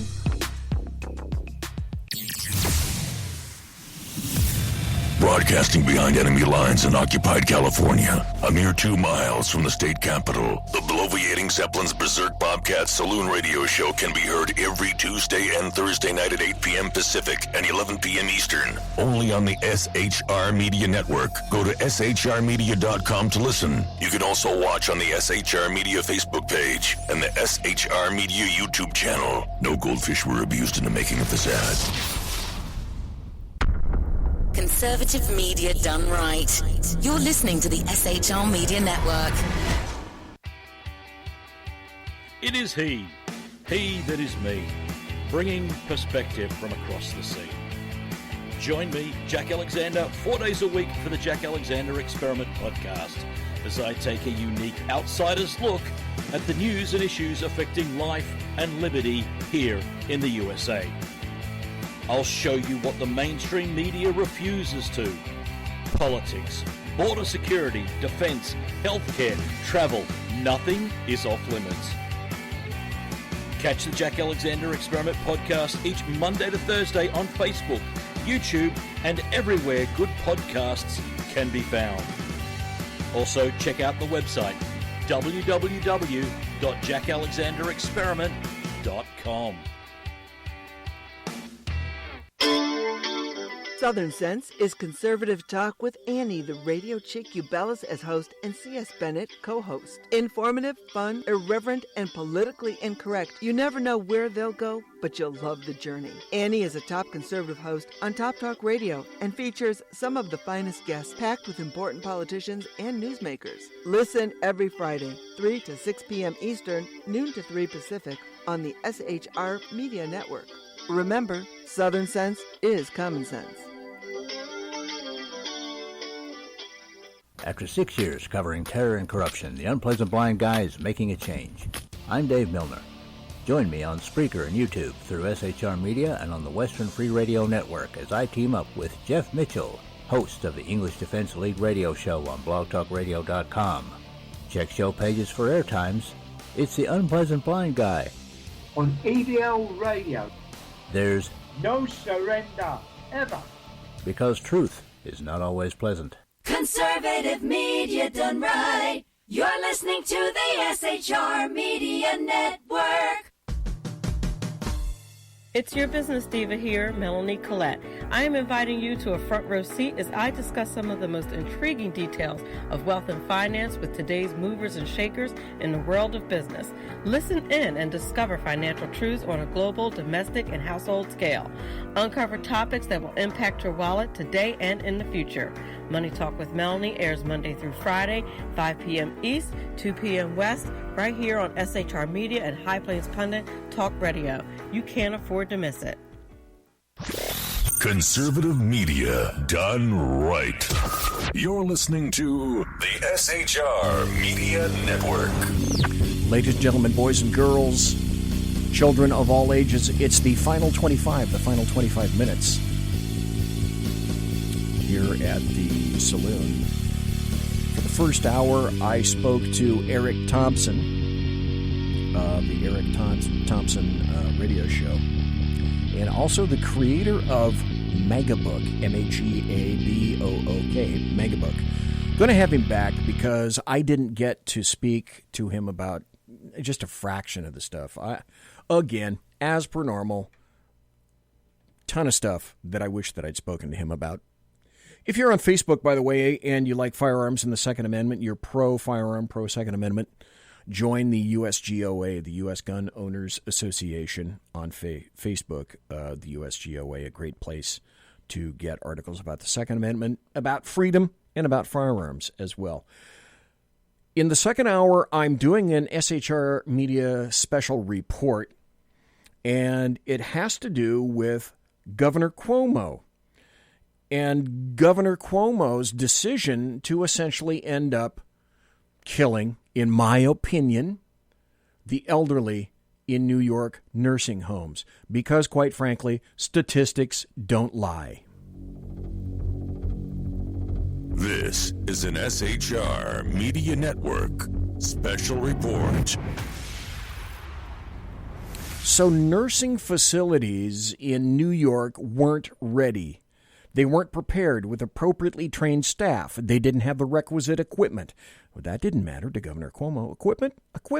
He wasn't going to assist them. This is again from the NewYorkPost.com. New York Governor Cuomo says, quote, "It's not our job to provide PPE to nursing homes." PPE, personal protective equipment.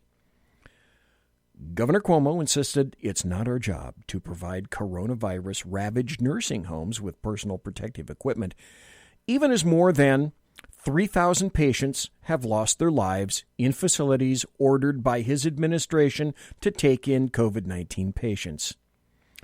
He said, we've been helping them with more PPE, but again, it's not our job.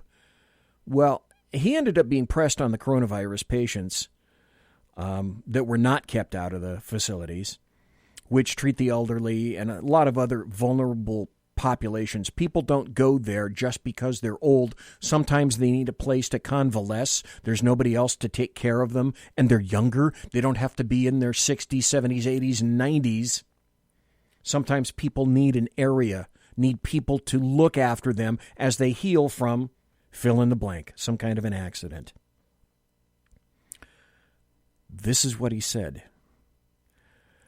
Pressed on why they weren't kept out of the facilities, Cuomo said, you're going to be out of business. If you're not providing your staff with the right equipment, you're out of business. He said, that we can do.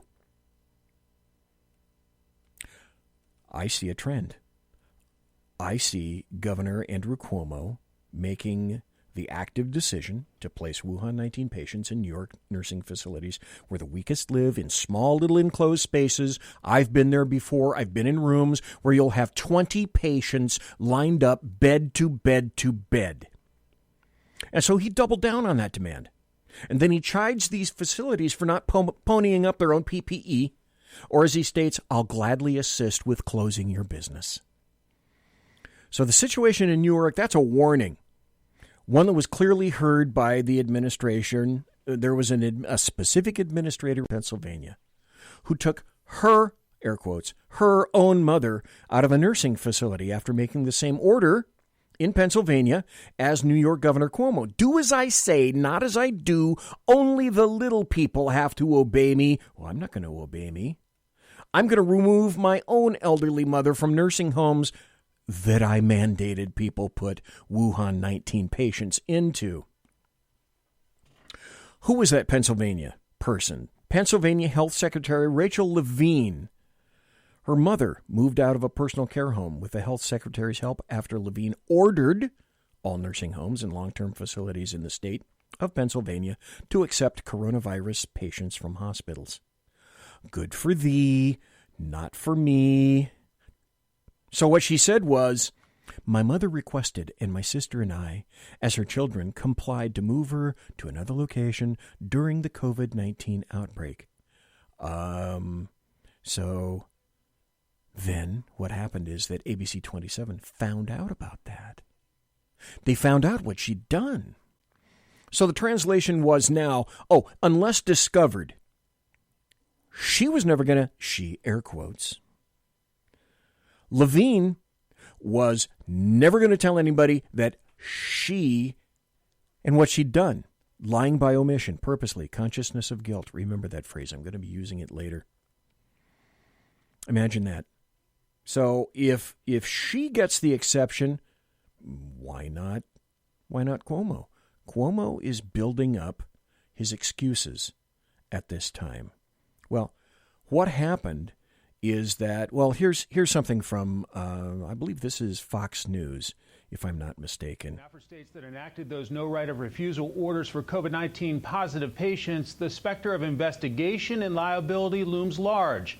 NJ.com having this to say tonight about New Jersey's policy. Despite the governor's criticism of nursing home operators, the long-term care facility in New Jersey with the most deaths is the state-run Veterans Memorial Home in Paramus, which as of Monday reported 79 dead and 283 residents testing positive for COVID-19. Let's talk this through now with the former Secretary of Health and Human Services, Dr. Tom Price. Mr. Secretary, good to see you. Hey, Mike, great to be with you. Thank you. Is it time for a full-blown federal investigation of what went wrong in American nursing homes during COVID-19? Yes. Well, there clearly needs to be an investigation about what occurred. We know that seniors, especially those with comorbidities and immunologically compromised systems, are at much greater risk. But if you follow the science and you follow the medicine in this, it just doesn't make any sense to put individuals who are infected or have been infected in near-term time frame with those who aren't. And if that is indeed what happened, as we heard the nurse describe, I think from Massachusetts, then that's the wrong medical treatment for those individuals. The consequence of that will play out, obviously, but it just breaks your heart when you see things that obviously likely didn't have to have occurred. Likely didn't have to have occurred. Well, this was a positive decision made by all of these people, including Governor Cuomo. Over 4,300 virus patients sent to New York nursing homes, AP counts. This is only as of, let's see, what is this? May 22nd. More than 4,300 recovering coronavirus patients were sent to New York's already vulnerable nursing homes under a controversial state directive that was ultimately scrapped in criticisms. It was accelerating the state's and the nation's deadliest outbreaks. And that was according to a count by the Associated Press. Now, as I mentioned earlier, weren't there alternative locations available for Wuhan 19 patients besides nursing facilities? Didn't President Trump build some spots? Didn't he go out of his way to do that for the state of New York? Well, of course there were. Some were not even used. This is from the New York Post. 21 million Brooklyn Field Hospital never saw a patient amid coronavirus pandemic.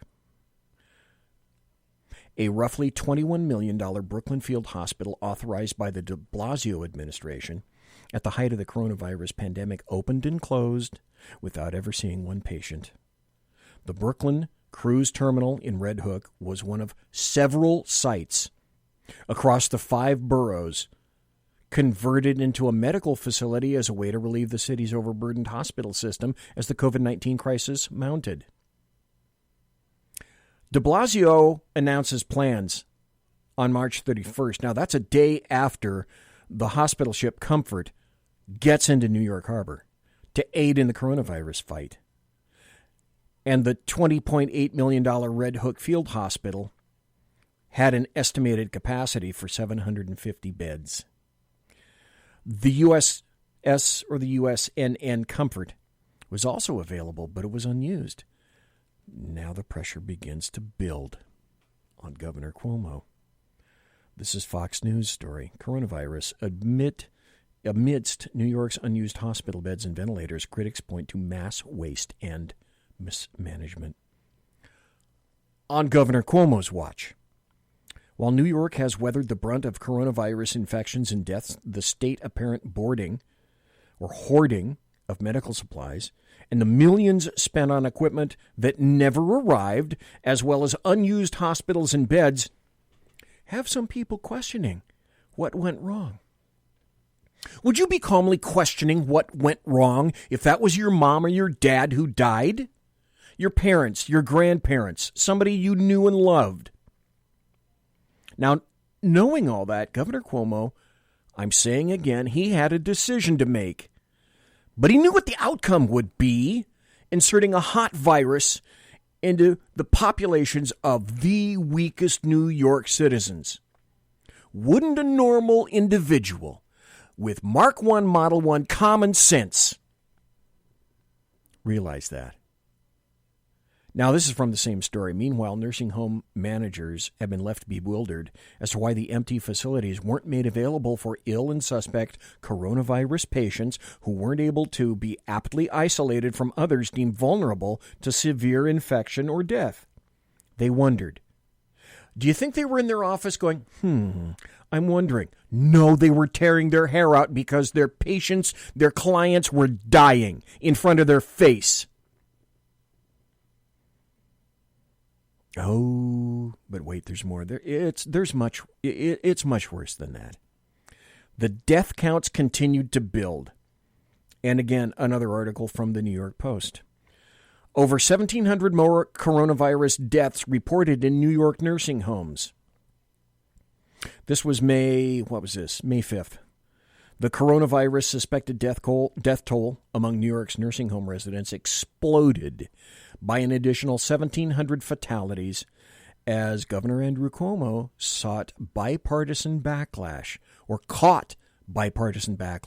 for his administration's edict that his facilities take in COVID-19 patients. That's an order from him Any logical human being, a 5-year-old, could probably say that.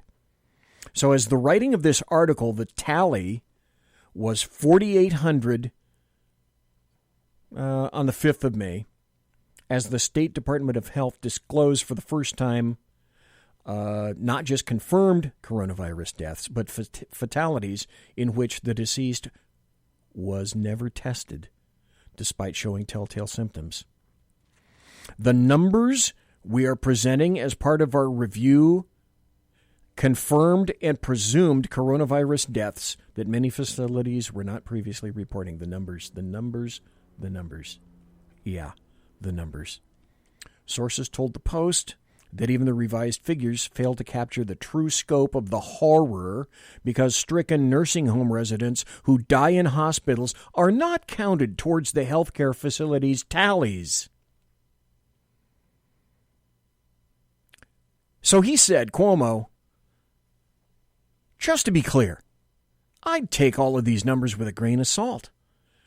What does a presumed death mean, right? How do you presume it to be the coronavirus? So he scoffs at the stats as they sparked a renewed barrage of criticism over his handling of nursing homes amid the pandemic. So Cuomo scoffs. He has the luxury of being able to scoff. He has a lot of luxuries. He still has a job. He's still making a paycheck, while others are not. During all of this, the bodies piled up. Your mom, your dad, your parents, your grandparents. Journalist Glenn Greenwald wrote on May 2nd, I don't think there are easy or pat answers to how civil liberties should be balanced with the outbreak of this new lethal, highly contagious virus. But what's worrisome? Understatement, Glenn. Understatement. What's worrisome is that there is no balancing going on. It's full, unlimited, absolute authority in the hands of governors.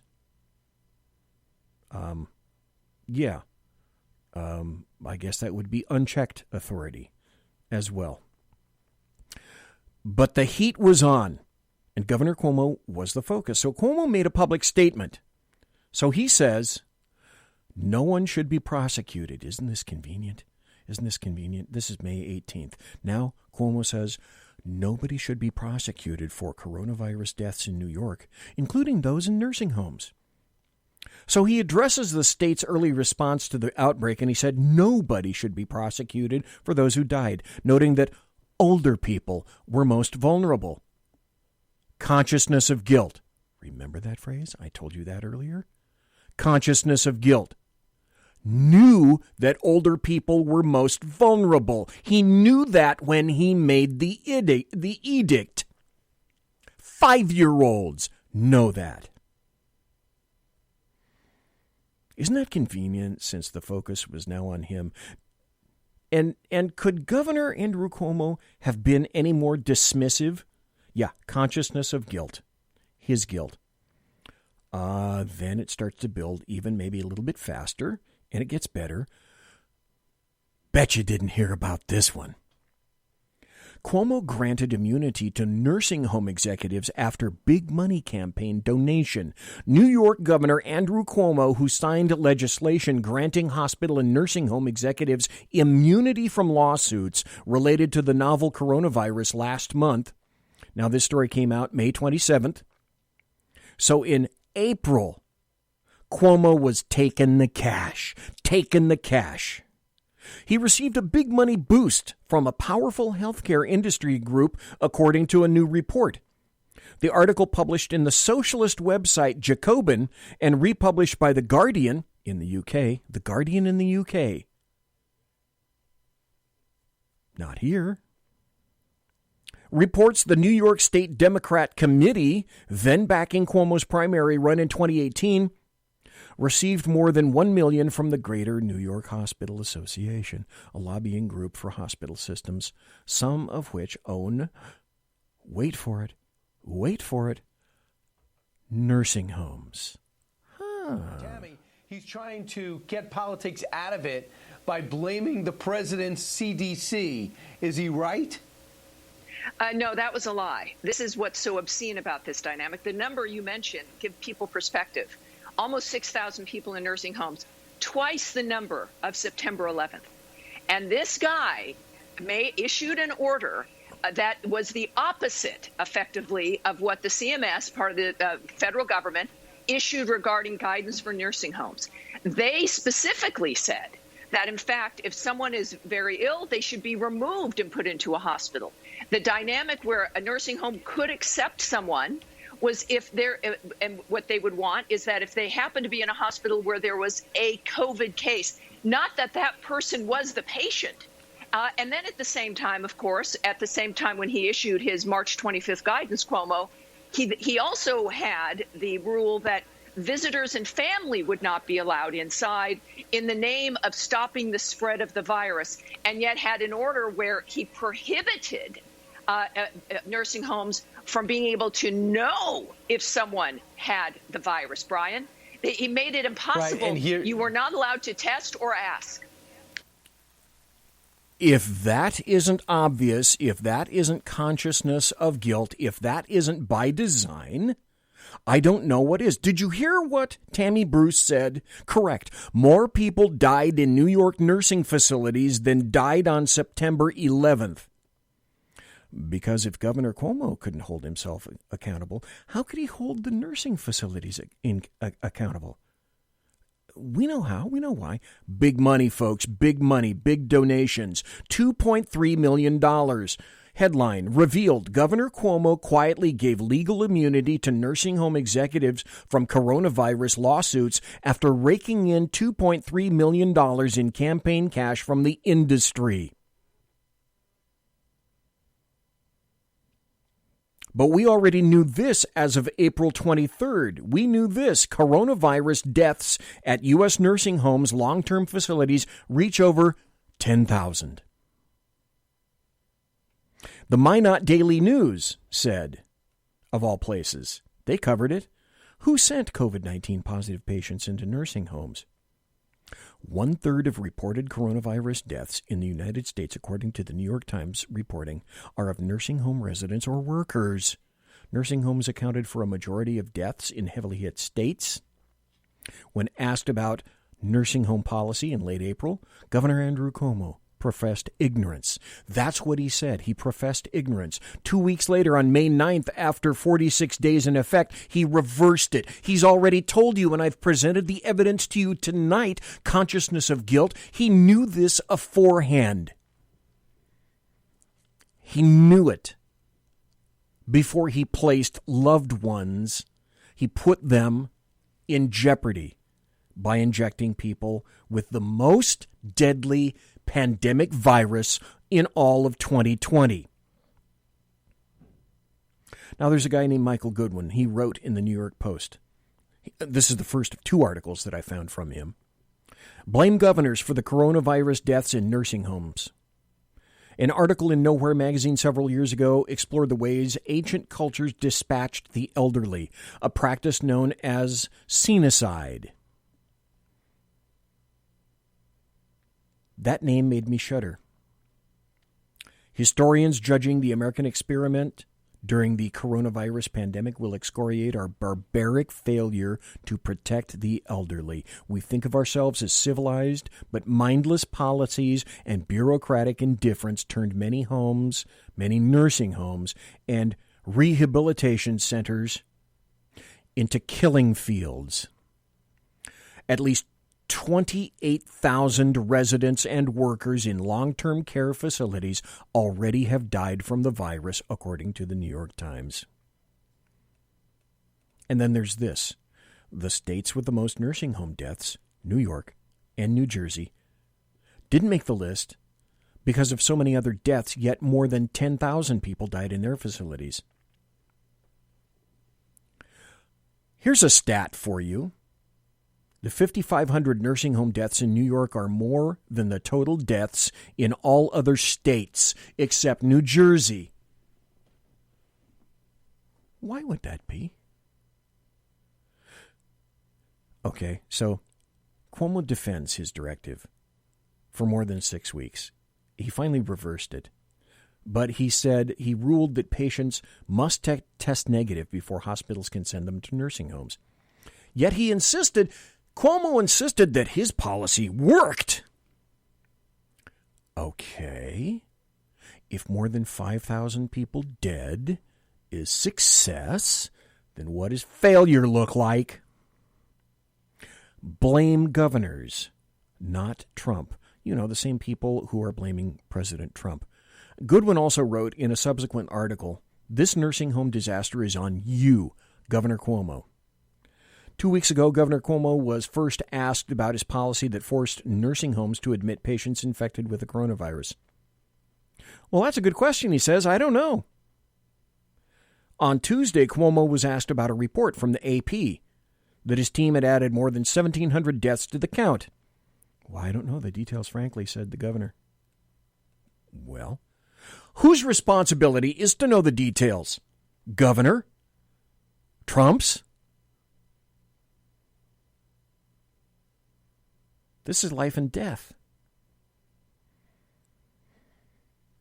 Then this, and again this points, folks, to consciousness of guilt. Two other things Cuomo said also bear remembering. He allowed that we did some very harsh things to nursing homes that, frankly, I wasn't comfortable with.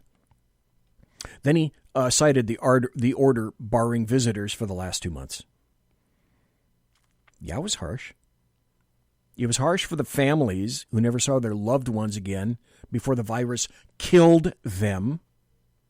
By that same token, those families want to know why in the world the state would bar them from nursing homes but simultaneously impose infected patients on the same damn facilities. It wasn't President Trump who was responsible for the New York nursing facility catastrophe. It was Governor Andrew Cuomo. And the stats are coming in. This is from Forbes. By the way, if you hadn't guessed already, I am obviously in overtime, but I just want to remind you of this. Conservative media done right. You're listening to the SHR Media Network. Here's the article from Forbes. The most important coronavirus statistic, 42% of U.S. deaths are from 0.6% of the population. Americans are vigorously debating the merits of continuing to lock down the U.S. economy to prevent the spread of COVID-19. A single statistic may hold the key to resolving this debate: the astounding share of deaths occurring in nursing homes and assisted living facilities. This is as of May 26th. Nursing home and assisted living facilities are the number one COVID-19 problem. 2.1 million Americans, representing 0.62% of the population, reside in nursing homes and assisted living facilities. According to an analysis that Greg Jervin conducted for the Foundation of Equal Research Opportunity, as of May 22nd, in the 43 states that currently report such figures, an astounding 42% of COVID-19 deaths have taken place in nursing homes and assisted living facilities. Almost half. And yet, a good portion of the United States is still locked down. Let's look at that again. This is the stat. As of May 22nd, in the 43 states that report such figures, 42% of all COVID-19 deaths have taken place in nursing homes and assisted living facilities. And Governor Cuomo, you couldn't see that a captive audience like nursing facilities in your state were the very last place you should have purposely inserted a terrible virus. Over 10,000 people killed who could have been here today. The bulk of them killed in New York and New Jersey nursing facilities.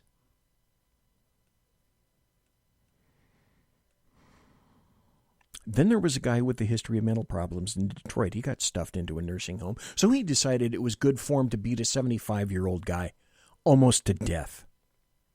Mental problems? Coronavirus? Here's a great idea.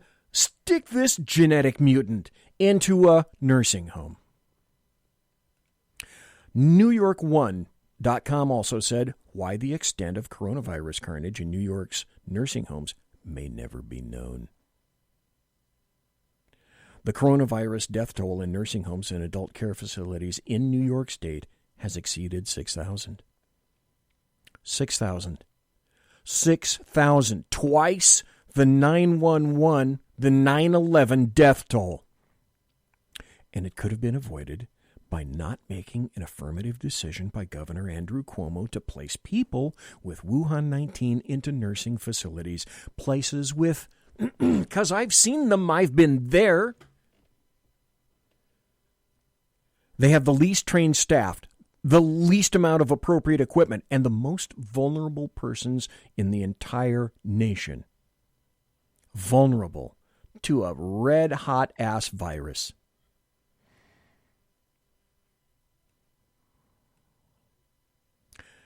The human toll is real. There's a person that spoke to Tucker Carlson on his show. She's a meteorologist. She's named Janice Dean.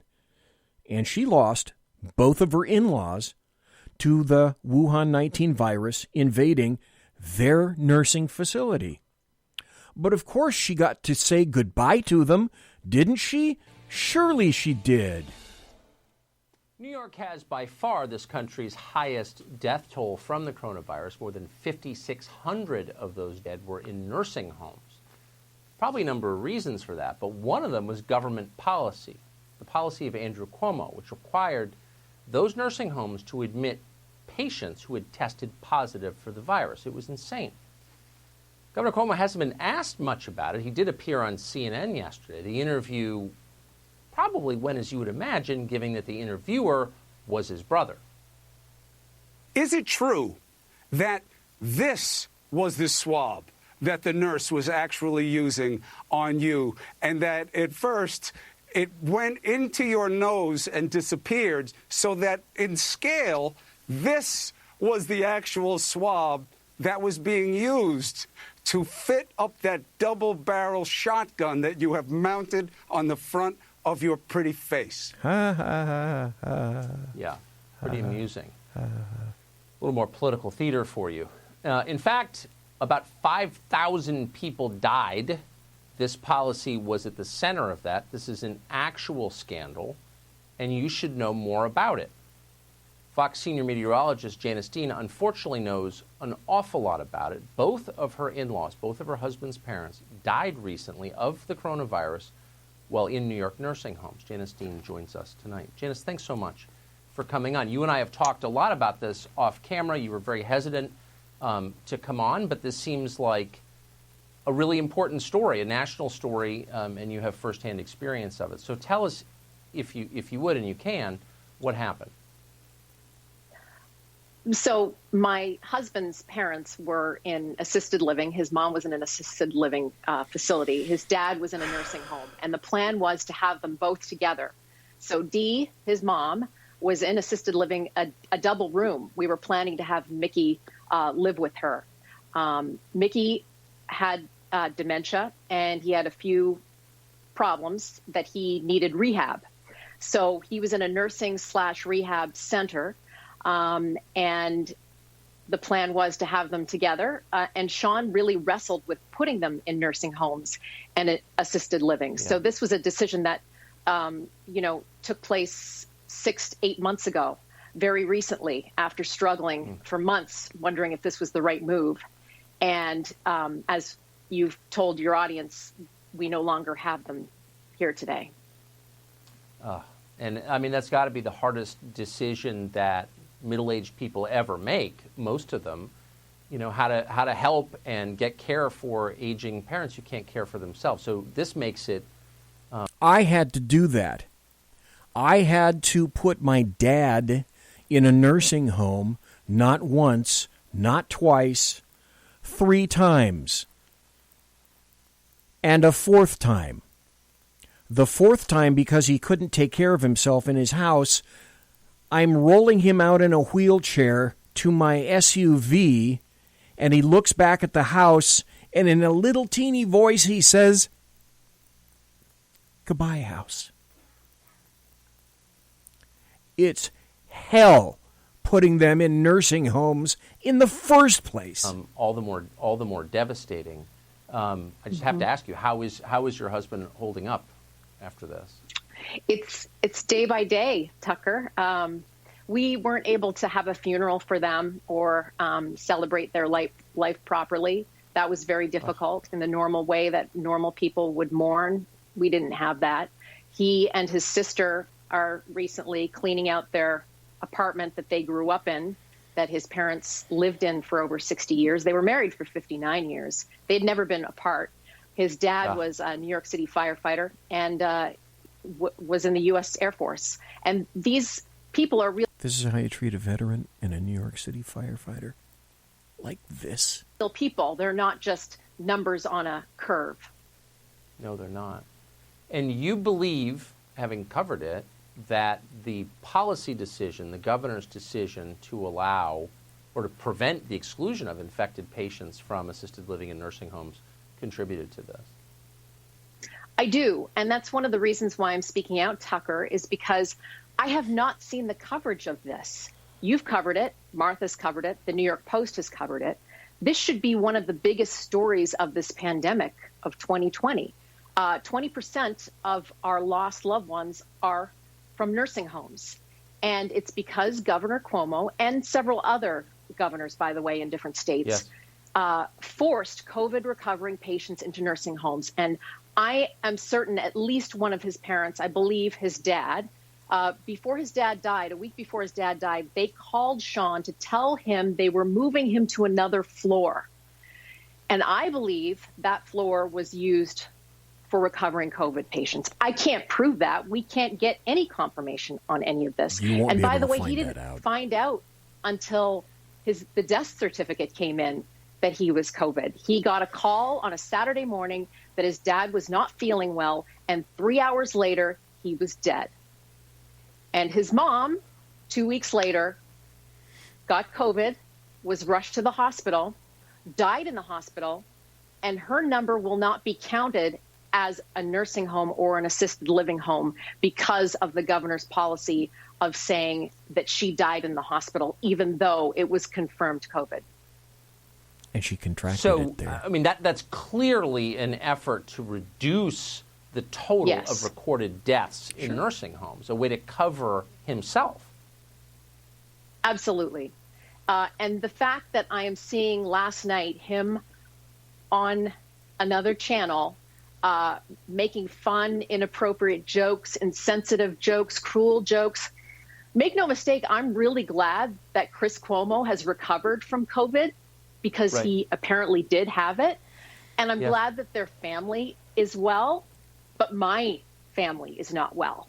And that's not something to joke about. No, it's not. And I should just say, and I know that our viewers who know you know this, but you are not a political person, not someone who makes political statements ever in private or in public. And for you to come on to discuss this, it took a lot, and we're grateful that you did. Janice Dean, thank you. Thank you. I'm so sorry. Thank you for caring, Tucker. Thank you for caring. 10,000 plus deaths.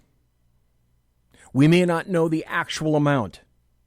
My guess would be it might even be close to 15 or 20,000 deaths. Will we ever find out? I'm not sure. We know this, though. There is no sign on New York Governor Andrew Cuomo's desk saying the buck stops here. The buck simply passes through. It passes through. It passes by his desk. Governor Andrew Cuomo essentially sent death into nursing homes containing the most vulnerable and least able to fight the virus, a population everybody agrees should be the most protected, and it ends up being staffed by the least equipped and trained to battle Wuhan 19. We couldn't, then decided not to. That was an active decision. Decided not to protect the most vulnerable. Simultaneously, the least vulnerable in our society were themselves locked down. The least vulnerable in our society were locked down. What do you do in a pandemic? You quarantine and keep safe the most infirm, those most susceptible. You don't quarantine the healthy.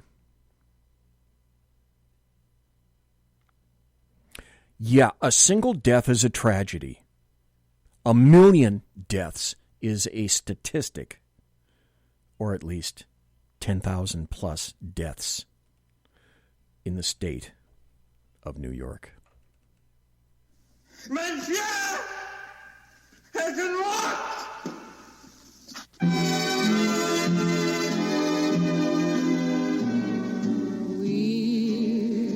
Ladies and gentlemen, boys and girls, children of all ages, thanks for listening to the Bloviating Zeppelin's Berserk Bobcat Saloon radio show, where I was live and direct right here on the SHR Media Network. If you want to contact me, you'll find me on Twitter at bzep at bzep. Promotional consideration is by the Lockheed Martin Skunk Works and by the Boeing Company. If it ain't Boeing, I ain't going. And also by Pratt & Whitney Engines Thrust, you can trust. And especially after this program tonight, thanks to my personal KC-135 Kettle One refueling team, with whom I will definitely be consorting in less than an hour. Thanks to everybody for listening live. Thanks to ERIC Thompson for being here in the first hour. Thanks to everybody for being in chat, watching in Facebook, listening, and then chatting in the SHR Media chat and in Facebook chat. I appreciate each and every one of you for taking the time out of your busy night to do this. Thanks for listening and podcast. I'll be back on Thursday with Ken McClinton. God bless. Take care. Everybody be safe.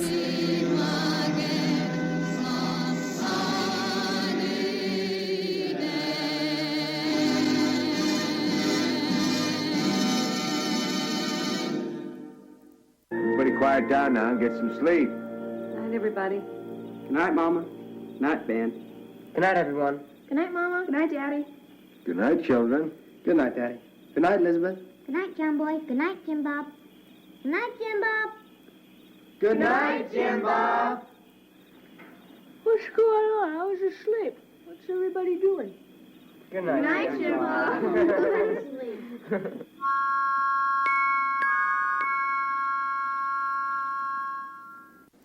Good night, and good luck.